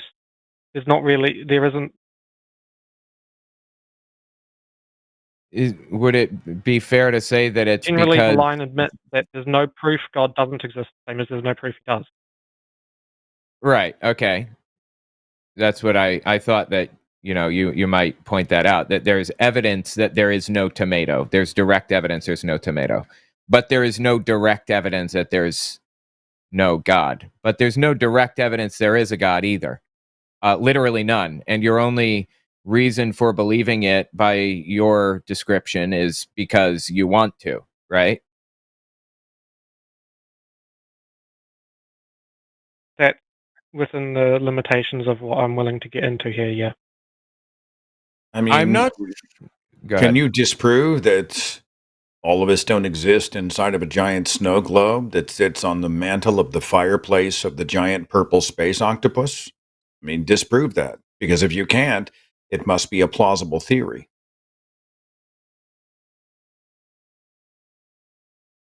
I mean, like, yeah, simulation theory is plausible or whatever, that we're all in a simulation. It's just not entirely relevant. Well, it's as possible as God if this is the criteria for a belief in God. You can't disprove it, therefore it must be valid, or we're going to treat it with a kind of validation. I could do simulation theory. I could do any other deity.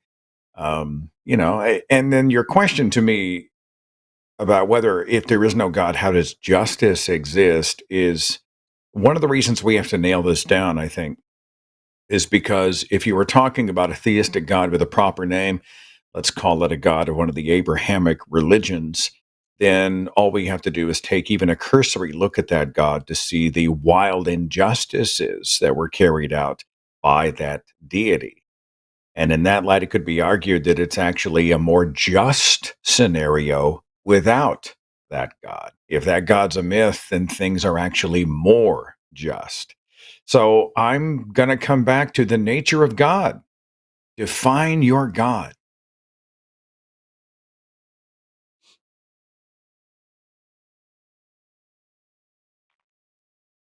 I think,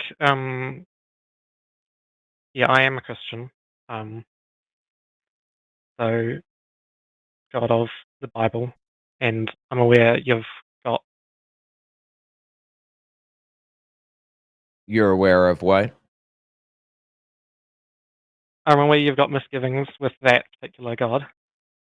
Well, I don't think I have any particular misgivings with that God personally. I don't like what Jehovah's Witnesses have done with their religion, and I certainly don't like what other evangelical extremist nutcases have done with that God.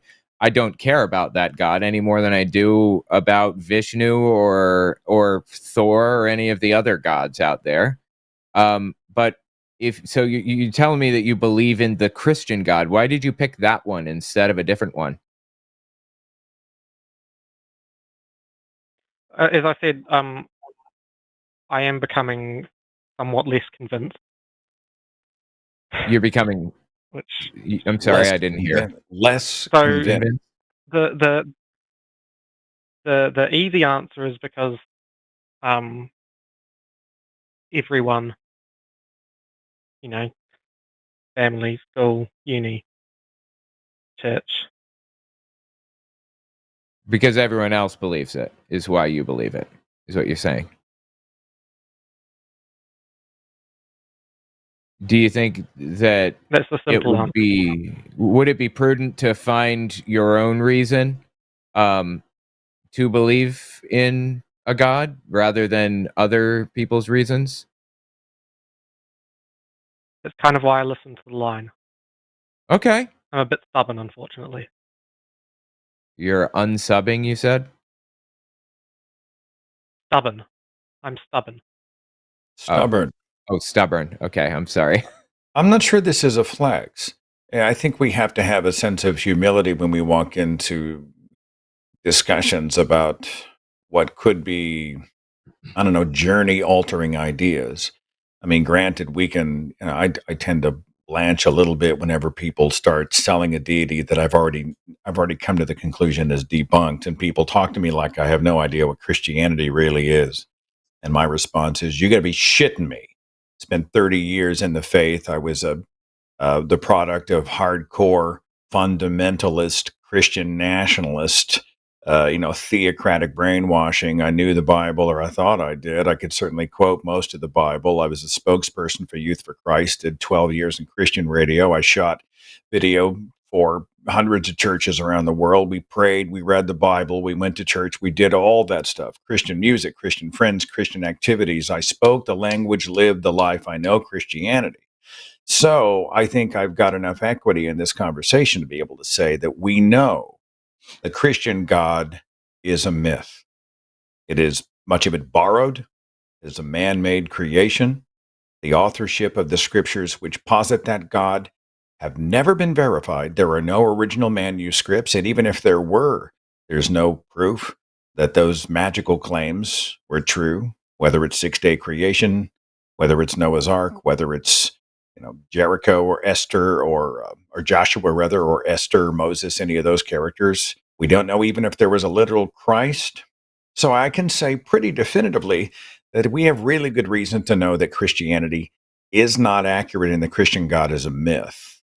Don't you think that's a fair approach to be able to say, well, we've reverse engineered it and there is no there? I appreciate you going through that. I've heard all of that before, and there are answers to that that I'm not currently able to formulate into coherent words. So I'm not going to try. Well, what is the But use thank of you having a for getting. conversation if you continue to tell me that you do not or cannot procure the language to have a conversation? It's like when you call and say, I want to talk about justice, but I don't really want to talk about it. What are Owen and I supposed to do with you, man? I wasn't expecting this to be a long call. I did want to talk about what justice exists if no God exists, and you gave your answer. I'm kind of happy with that, to be honest. I wasn't expecting it to be a very long call. Well, I mean, I would love for you to give us more, though. I know that you weren't expecting it to be a long call, but I want to hear more. If you don't want to give it to us, I understand, but I'm interested in why you believe what you believe.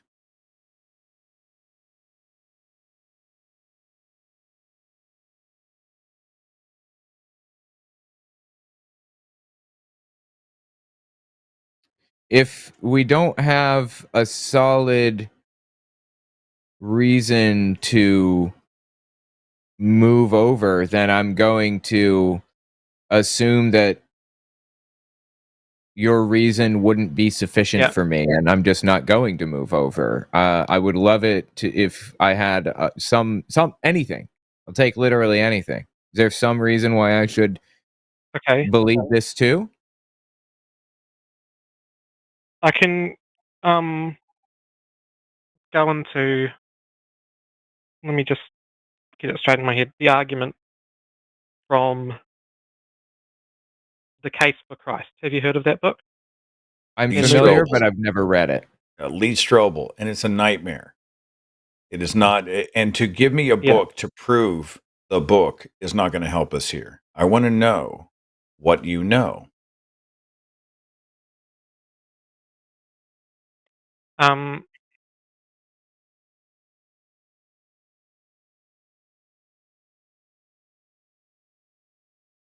So, wait, what do you mean? Because this is an argument that purports to give evidence for God.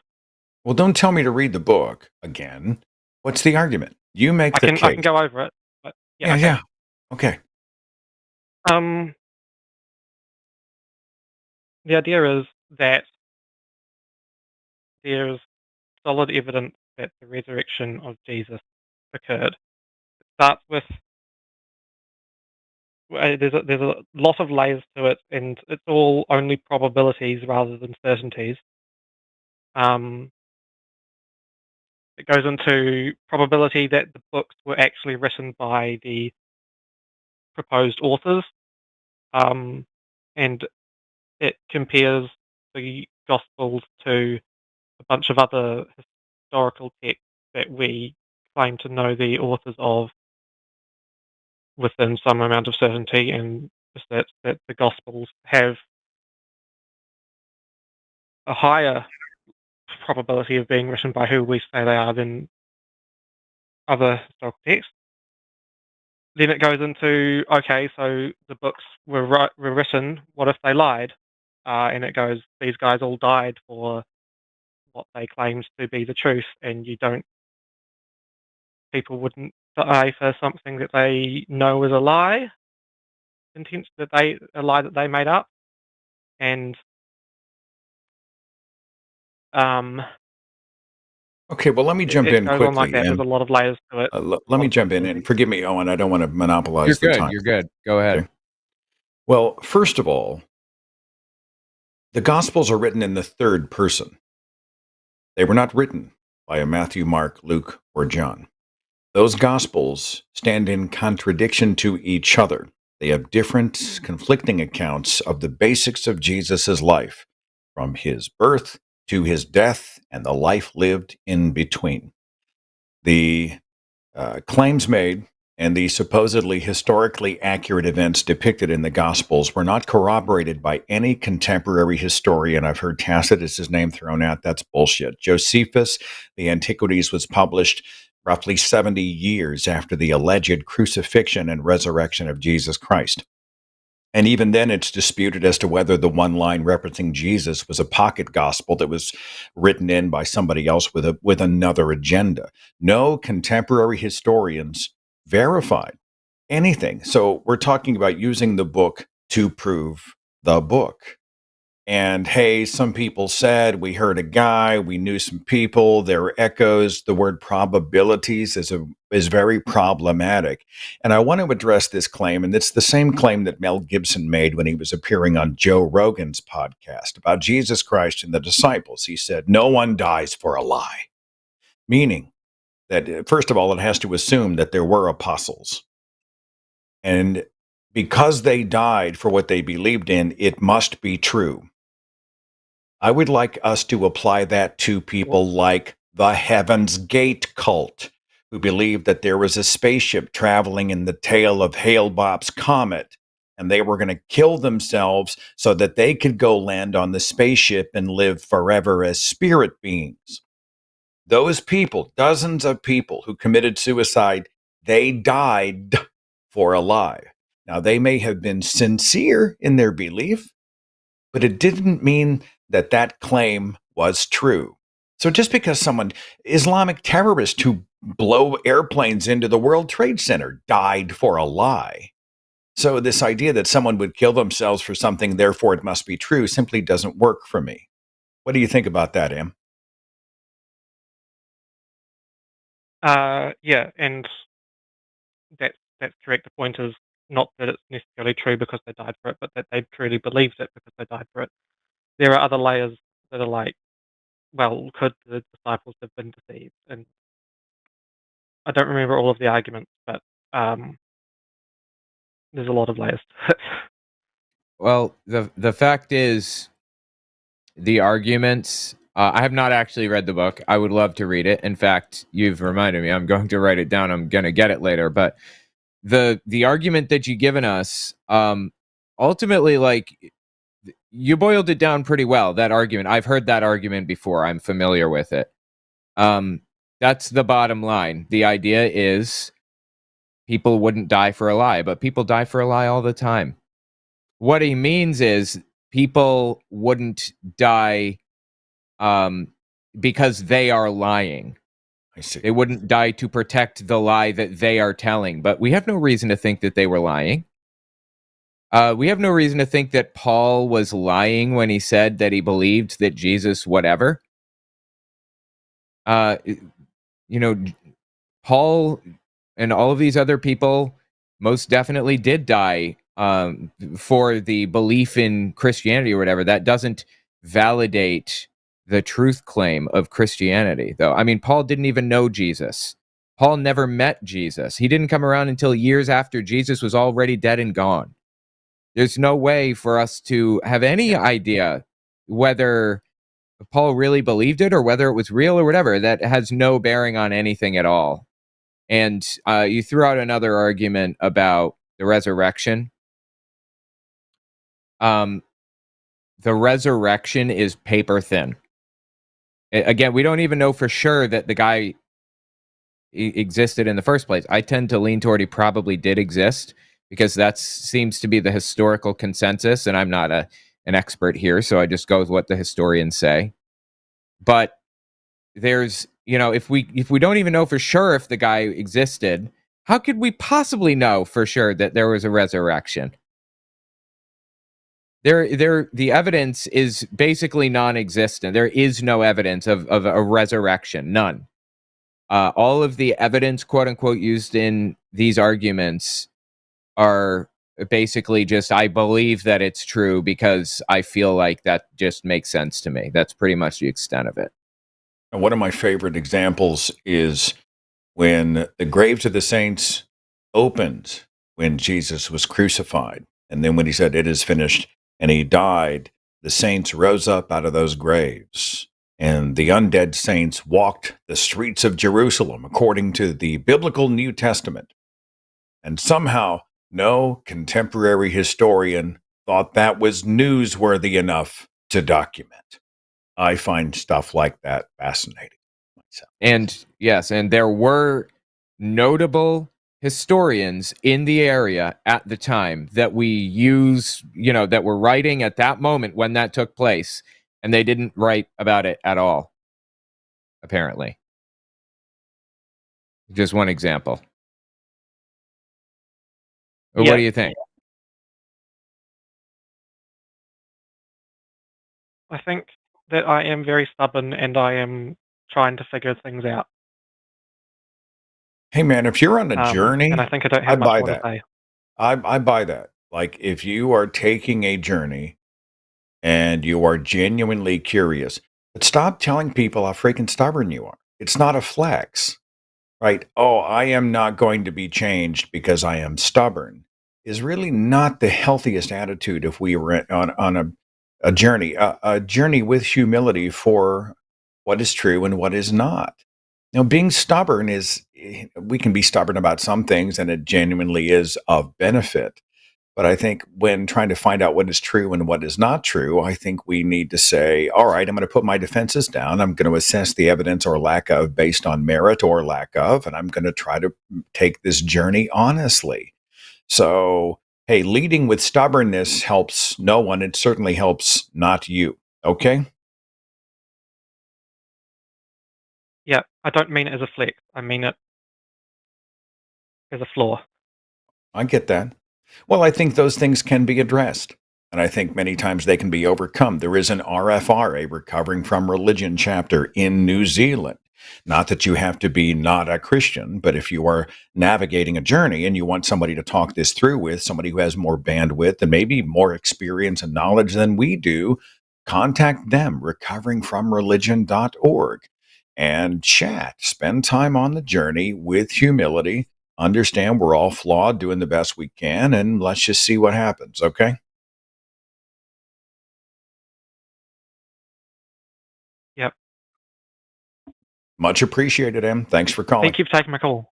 Yeah. See you later. I mean, it helps to be self-aware. I think we all know, but I'm stubborn. Well, I think if you're aware of it, then I think you have to work on how to dismantle that. And if you don't know how to do that, I think you have to reach out to others who can help you dismantle that. But to say, well, I have a brick wall in front of me and that's just how I'm rolling. I think, then we can't get into these questions about life, the universe, and everything because there's a freaking brick wall in our face. Absolutely. Absolutely. And I feel like M was not giving us the real reason. M just wasn't comfortable giving us the real reason, so they were giving us, vapid reasons that others have given and have been disproven for a long time. So I know that conversation was valuable for some in the audience, but I don't know if it was valuable for M because we couldn't pierce that brick wall. We couldn't get through that brick wall. And M, I hope you call back and give us a real reason. I want to hear it. I want to know. Let's figure it out. Let's talk about it. If you're right, I want to be right too. I called in on a subject, and that subject has a couple of things that relate to it, but I don't really want to talk about it. It's a challenge for me. It's a call-in show. And so I'd like to actually talk about the things as we talk about them. I see one more here. I've got Riley, who is dialing in. I don't see a location. Riley from a web call, queuing into the host room. I see a progress bar. Screening room, yep. Oh, is Riley not in the queue yet? Not quite. In the process, I understand. I jumped the gun. You can still grab it if you like. It's interesting. People like to throw Lee Strobel, who's a Christian apologist, and his stuff is just as vacuum. He's up there with Alistair McGrath and a bunch of these other people. And I'm struck by, and I can't tell you how many times people hand me a fucking book They're like, well, Seth, here. I mean, I'll go out to lunch and there'll be a Christian there. And as we're walking out, they hand me a book. I spoke at a university, and afterwards, a Christian student walked up. He gave me a book. There's a Strobel's book. And essentially, what they're saying is the Bible's not enough, or divine revelation is not enough. What you need is a book to explain the book. And if I put 50 Lee Strobels in a room and ask them about the basics of their theology, was it a literal 6-day creation, or was it metaphor? 1 day or millions of years? Was Noah's flood real? Was it a global flood, a regional flood? How much of the Bible is literal? How much is metaphor? Speaking in tongues? How do you baptize at birth or at the age of accountability? Is it immersion? Is it dabbing? Is it water? Is it oil? Tell me about speaking in tongues, the nature of miracles. Is there a hell? Is there a heaven? I mean, you literally ask the experts about the basics of their faith, and it's Thunderdome. So, and all these people are publishing books. You go to Lifeway Christian Store and you get to read the book that explains the book. And I'm just like, why doesn't Jesus say, I would like to be clear in the first place? God is not the author of confusion. Why is God so confusing? I don't think that's an unreasonable question, Owen. I just don't. Oh, absolutely. And Jehovah's Witnesses are exactly the same way. They started out believing that you needed their special materials to understand the Bible. And today they're a little bit different than they were back then, in that they say you can just read the Bible and that's okay. But, Charles Taze Russell, the founder, was dead set on convincing everybody that you needed to read the Watchtower and everything else, Zion's Watchtower and all of that. And I simply don't buy it. I'm sorry. Like, if God wanted to communicate a message to us and preserved his book throughout the generations, as is claimed, I should be able to pick up the damn book and read it, right? What were the books in the JW? There was the Bible and what? They release a new one pretty much every year, and they focus on one specific one periodically. Right now, I think it's Enjoy Life Forever or something. When I was in it, it was What Does the Bible Really Teach? And yeah, they just release a lot, and they periodically in these books reveal prophecy and things like that. They focus on certain books of the Bible in their stuff on occasion. Like they have a book titled Daniel's Prophecy. What does it mean for us today, or something? And I went through this for my book that I wrote on Jehovah's Witnesses, which I think you and I discussed a while back. Yeah.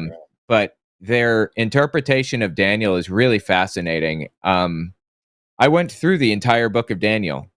I see we have somebody in the host queue. I'm just going to finish this up. We can bring in Riley in a second. But I went through the entire book of Daniel and like the scholarly analysis, because of course it's called apocalypse literature, right? It's a genre of writing, and actually understanding what was trying to be communicated by the writer was so fascinating. I read a lot of Bart Ehrman and a bunch of other scholars on the subject, and I even emailed Bart and asked him questions about like the 6th Syrian War, and he told me to contact this professor from this other place. It was a journey that I went on to find the answers to this, and it turns out at the end of the ride, I found out Jehovah's Witnesses are full of shit. It took me all that work to get there, but I finally got there. It was fascinating. Anyway, let's see. Before I take Riley's call, I want to make sure I don't forget to talk about the rest of the week, or part of the rest of the week on the line. Tomorrow night, 6 o'clock Central, it's going to be the Chewed Gum broadcast. Alyssa Lube and Taylor S.H. are going to be there. And Matt Dillahunty and Mandisa Thomas will be hosting the Hang Up Wednesday night. Thursday is the Transatlantic Call-In show. I don't see hosts listed for that, but just follow the line, subscribe to the line, and you'll be able to see those shows populate as the week goes on. Before we get into Super Chats, we got Riley back on the switchboard. Let's see if we can make this call from Canada. We got a connection here, Riley. Are you there? Testing. Can you hear me? I can we indeed. can hear. What do you want to talk about? Hey there. The topic that I had submitted was about general science skepticism. I know we have been recently been talking about like Bible and whatnot. So is that too much of a switch up? Go ahead, hit me. Alrighty. I guess a majority of the worries are to do with bias in scientific studies. So, like, like when a study is, or like when it has, like, when it's been funded by people who may have a reason to want to promote said study, like a study that says this specific brand of diet soda may be healthier for your teeth, funded by the brand of diet soda or the parent company. Am I making sense? Yeah, what happens when somebody with a vested interest funds or even founds a specific study that supports the promotion of their agenda or product? And I know that the peer review process, the scientific publication process, is far from perfect. But I will say that our history has shown if somebody with a special interest, and I'm going to go to the anti vaxxers like Andrew Wakefield, et cetera, publish bullshit because they have an agenda in mind, the first people who are going to discover there's a problem and blow the whistle are going to be other scientists. The process itself is designed for correction. And it's imperfect and it's messy and it's very human. But the process itself is I work for, I don't know, some company. And then I help fund or publish a study that says, hey, the product that I'm pitching is actually going to cure cancer. About 5 minutes after that goes out, anybody else in the scientific community who sees the claim made is going to go and do peer review. They're going to go in and dissect it, and other experts in the field are going to come after me with torches. They're going to be very public about it. This is a corrective part of the scientific method. Does that make sense? I think that makes sense. I guess my only concern there is that there's so many. Um, there, there's probably a lot of communities that do scientific. It's peer review, right? It's called peer review, scientific peer Right. review. Yep. Or if something gets peer Um, reviewed, but in a flawed way and it's published, it's out there in the ether. Other scientists will discover it and dismantle it anyway, outside of an official peer review process. There are a lot of layers of accountability that are, again, imperfect, but they are in place. okay. Um, if there's a lot of process, or yeah, if there's a lot of processes, then it's probably really hard to have bias or a specific kind of bias in all of them. So Well, I guess I that don't think really it's does hard to help. have bias. I mean, we're human beings. Bias is part of the bias will always be part of the human condition, but the process is designed to sort of punch through the bias and to allow other people. A great example is this was decades ago.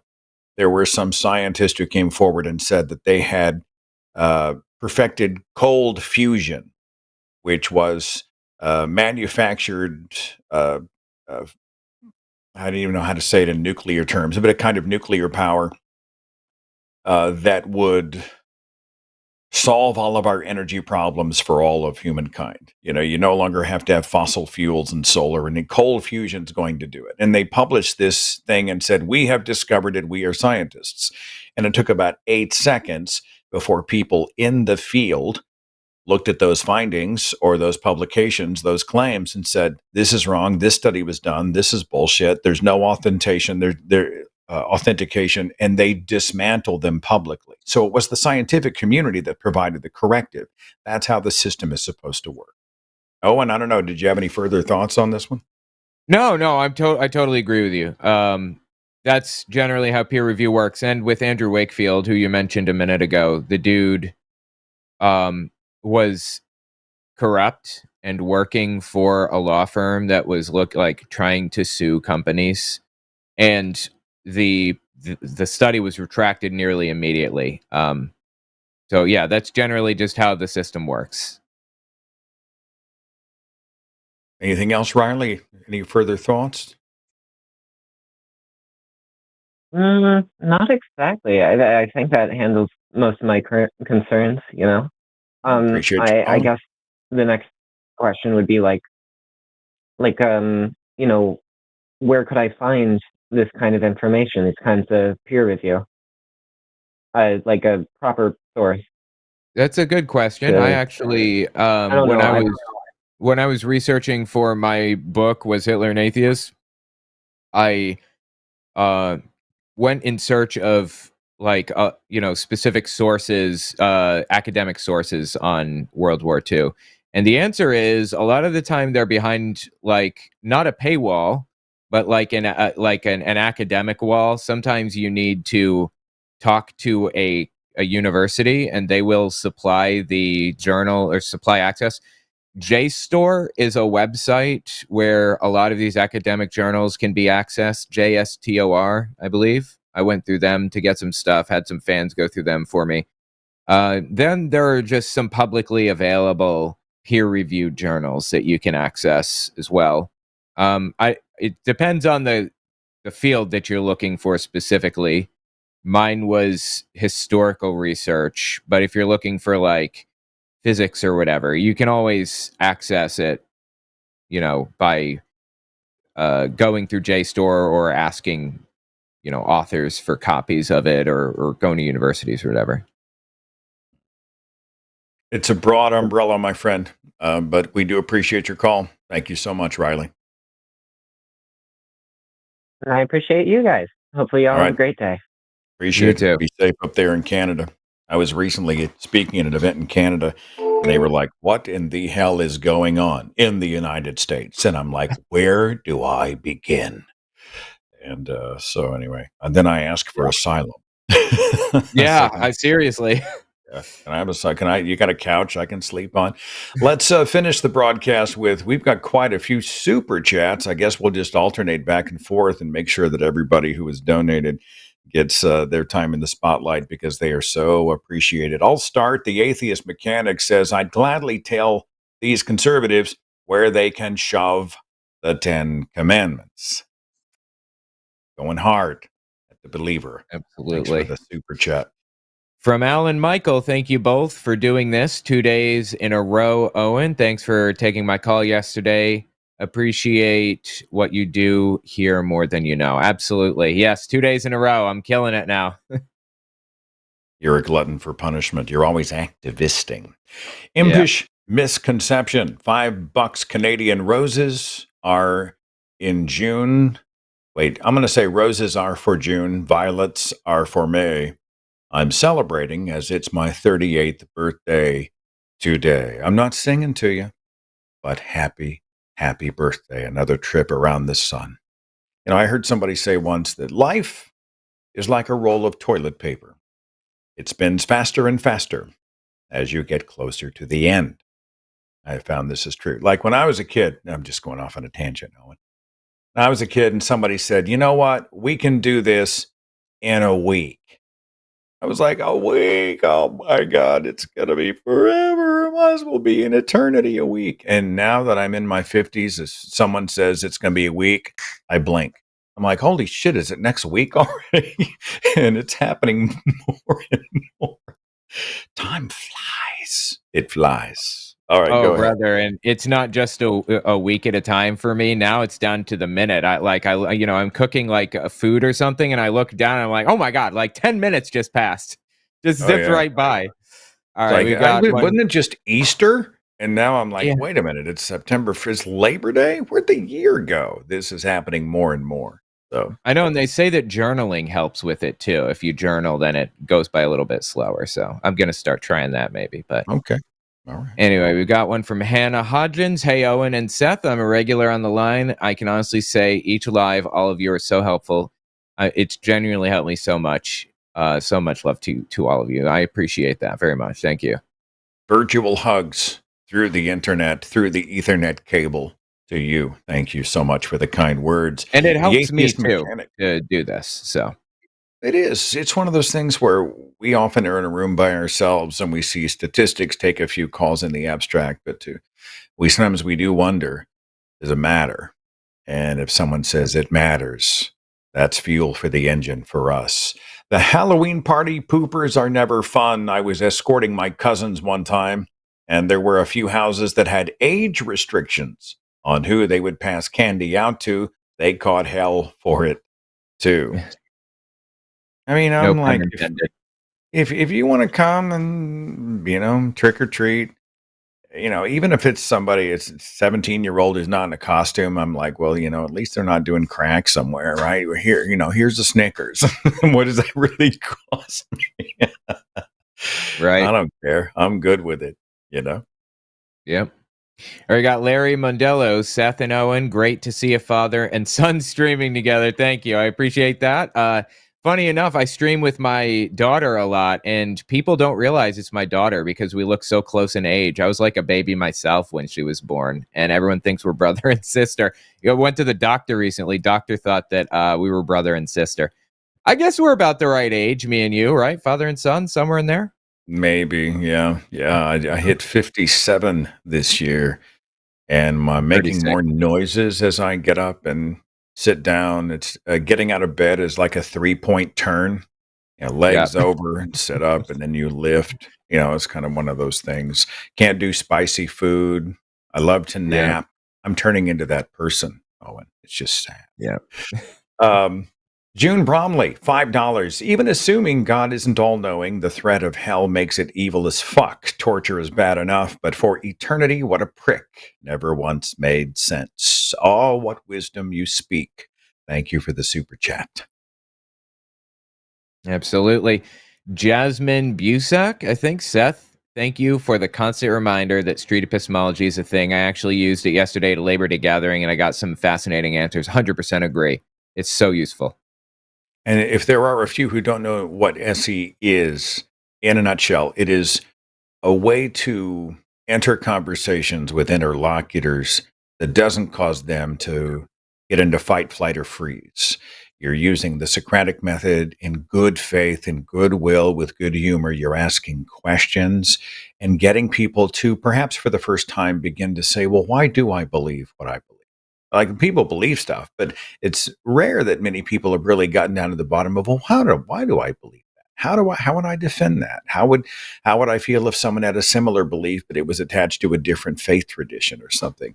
And, Anthony Magnabosco and his team over at Street Epistemology have great videos that show people. They just go up on the street to total strangers and have these amazing short form conversations. So for those who don't know what it is, I think the website is streetepistemology.com. It's very useful. The atheist mechanic is back. Stephen, how does any of this get to the monad? Oh, I love talking to Eric and Forrest about the monad. Apparently, a phone call they had where someone was trying to explain something called the monad. And now I've just started substituting monad for other things. Everything has a monad in it, Owen. I'm sure. Have you heard? Never heard of it. No. Now, somebody called up and they were trying to define the monad. And of course, Erica and Forrest are doing an 8-hour stream, which I told them is like a telethon. That's not a stream. I mean, that's right. Literally a telethon. So somebody called up and they were trying to explain something called the monad. And apparently it took them an hour to actually give them a definition. They were trying to draw it out of him. And then when he defined it, Forrest said, I really wish he had not, because this is even stupider. That's funny. So I did an interview, and this is published on my channel, the Thinking Atheist podcast, with Eric and Forrest. And it was, and we started talking about the monad, and we started adding monad, like, you know what, this is the monad of conversations. And you know what, and so I use that term all the time. So yes, we have not achieved the monad tonight, but the night is not over yet. Thank you so much for the $10 super chat, my friend. All right, we got the next one. I think this is me. Kelly Share. Stephen May the sunny bunny hills with shiny theory of everything and a lollipop of all of us smushed in deep love. Okay. Yeah, I appreciate that super chat. That made more sense than anything that Jordan Peterson has ever said, by the way. I just want you to know. Absolutely. Let's see. Who's next? The atheist mechanic is on fire tonight. It is rather ironic that modern books written by man seek to better explain the Bible, yet fall entirely short of doing so. The damned book shouldn't be so open to interpretation. And it's messy when you talk to believers because, on one hand, it's obvious God is not the author of confusion. But then when it's confusing, they say, well, who hath known the mind of God? God uses the foolish things to shame the wise, right? He's mysterious so that we can have faith to believe in him. It's a trust exercise. So when he makes sense, of course he makes sense, but when he doesn't make sense, we have to lean on him because he's the one who is sense, and we're senseless and couldn't figure it out anyway. It is an amazing defense mechanism in place to keep the religion insulated from criticism, and I find that fascinating. So. Yeah, my kid has just been exploring these subjects and stuff. And some of the things that she comes up with in here is she's like, why do people believe this? Like, this is absurd. And I'm like, like the Trinity. And I'm like, oh, they have an explanation for it. They have this whole big complicated thing that Augustine and all these other people went through. Anyway, yeah, let's see the next one and we'll hit it. I heard someone, forgive me, I got to jump in. You're good. I heard someone say once, a preacher who said that the Trinity, God the Father, Jesus Christ, and the Holy Spirit, 3 in 1, 1 in 3. They are all different, unique, and yet they are all the same. And they're like, we can make sense of this. And it wasn't, as someone had said, water, ice, and steam. They're all the same thing in different forms. But then there was another one where it's like cherry pie. So you've got the crust of the pie, but even if you slice into 3 big slices, the filling underneath is all the same. So you've got 3 distinct slices, but the filling is all one filling, and that's supposed to explain God the Father, Jesus the Son, and the Holy Ghost. So anyway, FYI, everybody. Just right. Cracked open a truth egg on you. For that. Okay. Yeah. All right. Wait, I think we missed that one. We didn't get to read it. You want to step back one? Is that possible? Damn it, how are we supposed to work under these conditions? It's okay. We'll hit this one. Oh, no, we got it. Falcon Storm, just sending this so I can hear Seth say, and now you know the rest of the story. Thanks for all your work, Atheist Paul Harvey. You too, Owen. Thank you. I'm sorry, Owen. I got to explain this one, too. Okay. So I have a second podcast of short-form stories. I just hit 404 episodes. It's called True Stories with Seth Andrews.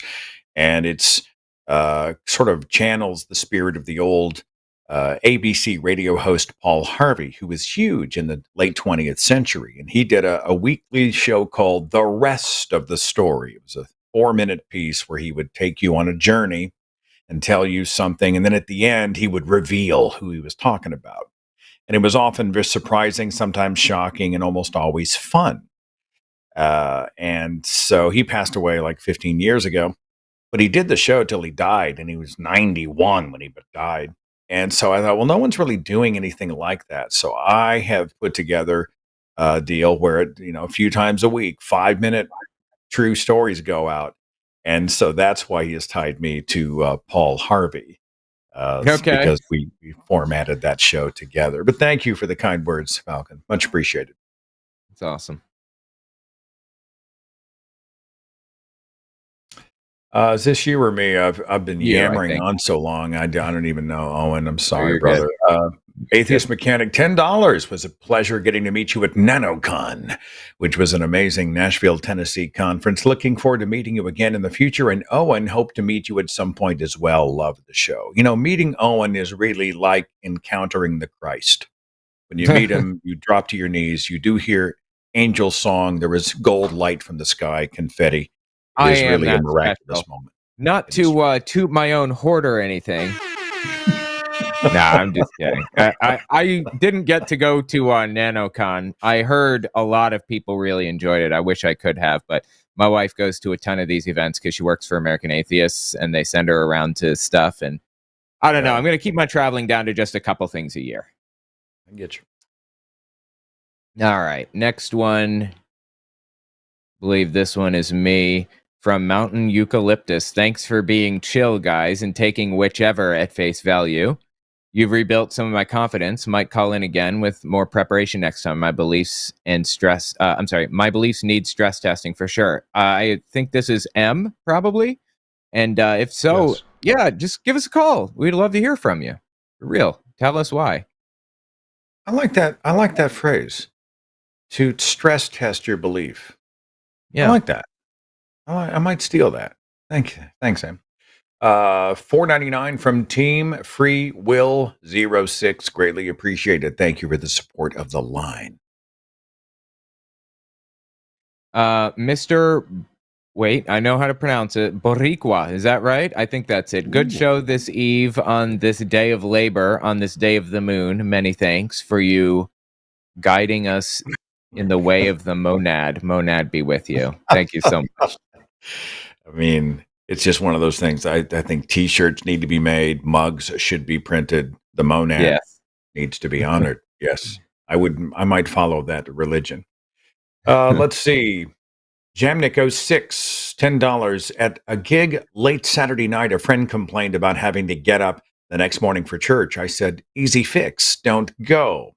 But what about hell? Also easy. It's not real. Hashtag take back your Sundays. You know, that's a really good point. One of the best parts of not being chained to, having to, you're really, we were forced to go to church when I was growing up. And if we didn't go to church, they made us watch church on television. So that it was like pounded into your skull regardless. And not having to worry about that, sleeping in at the church of my bed at 10:30 with the TV on and dogs in my lap and my lady to my left. That's my kind of worship right there. Amen. Praise the Lord on that. Absolutely. And I also had to watch things if we couldn't make it. We had to listen on the phone or whatever. That's not so bad. I mean, it's not as bad as going in person, right? It could be worse because you don't have to get up and all that. But yeah. So, all right. I think this one's me. Team Free Will 06. I'm a deconstructing theist. Really appreciate being this channel. I've learned so much I never learned in church. Thanks for what you do. Well, thank you for listening. I really appreciate that. And again, it helps me to be here and talking to you guys about this stuff too. So, we're all learning together and hanging out together. Stephanie Helms, $10. Hose beasts are real. I'd see that movie about the hose beast. Yeah. No, is that it? I think that's it. Look at us go. Look at us go. Owen, it's always good to see you. We get to bump into each other on the line, and I get to see you at a conference once every 2 years, usually in passing. But I hope you're doing well these days. I hope your life's, I know you're juggling a lot, but tell everybody where to find your channel, man, because I'm a fan, and I know many people would love to follow what you do if they don't already know. Yeah, absolutely. Owen Morgan Telltale. I've been doing classic drawing videos again recently. If you want to check that out, I haven't done those in a long time. I released one recently about David Icke and the lizard conspiracy. Also, I wrote a couple of books, Understanding Jehovah's Witnesses and Was Hitler an Atheist? Those are on Amazon and Audible. But yeah. Is that pencil, ink, paint? What are you drawing? I'm doing it with basically with Photoshop. I'm just kind of drawing while I'm kind of drawing the outlines of things while I talk about stuff. That's how I got my start on YouTube, and people seemed to really like it a lot. So I just haven't done scripted content in a long time. I decided to go back to scripting a little bit. And also check out cultarchive.org. I set up this website. I'm sorry, I'm going to take a second here. I set up a website where you can take a test to determine if you are in a cult. And if you want, you can go through historical tests to see how other cults ranked on different things like Heaven's Gate and stuff. It's really cool. You should check it out. So I had a professional illustrator for a few of my books because I can't draw. I mean, I'm terrible. And it's something I've always wanted to be able to do, to be able to draw and to be able to play Spanish guitar. And I can't do either one. I cannot do it. And Vince was amazing. In fact, he was the first artist to ever draw SpongeBob. And he always did these fun things for me. And he passed away last year. We lost Vince last year. Oh. And I thought, if I ever was to do another project that required an illustration, and I probably won't do this because I'm about to talk myself out of it. Right. But rather than hire a pro, part of me thought, what if I just stick man my way through that shit? What if I take a bug and make it a feature? So I take the worst stick man for Moses, and then I try to draw the commandments, and then there's a mountain, and then the stick fatted calf or something, and I just totally throw it out because like the last time I hand drew something, Matt Dillahunty had it tattooed on his leg. Have you heard this story? No. We were at an RFR online fundraiser, and as a joke, I said, well, I'm going to auction off some art. I've been going to art school, and I've been honing my gifts. I'm totally full of shit. I'm just making a joke here, right? So I took a Sharpie and a piece of printer paper, and I showed a cat, my cat. And it's just a stick cat with ears. There's no tail, and it has like fangs like a vampire. I mean, it's horrifyingly, but it's also hysterically funny. And I put cat, K-A-T, and then I signed my name. And Matt Dillahunty looked at that and he said, if we hit this dollar amount, I will have this tattooed on my body. And I was begging him, Matt, do not do this. Like, I cannot live with the knowledge that this abomination is on your body. And he was like, no, I think it'd be awesome. Matt, please don't do this. I think I called him afterwards or texted him. I'm like, Jesus, dude, don't.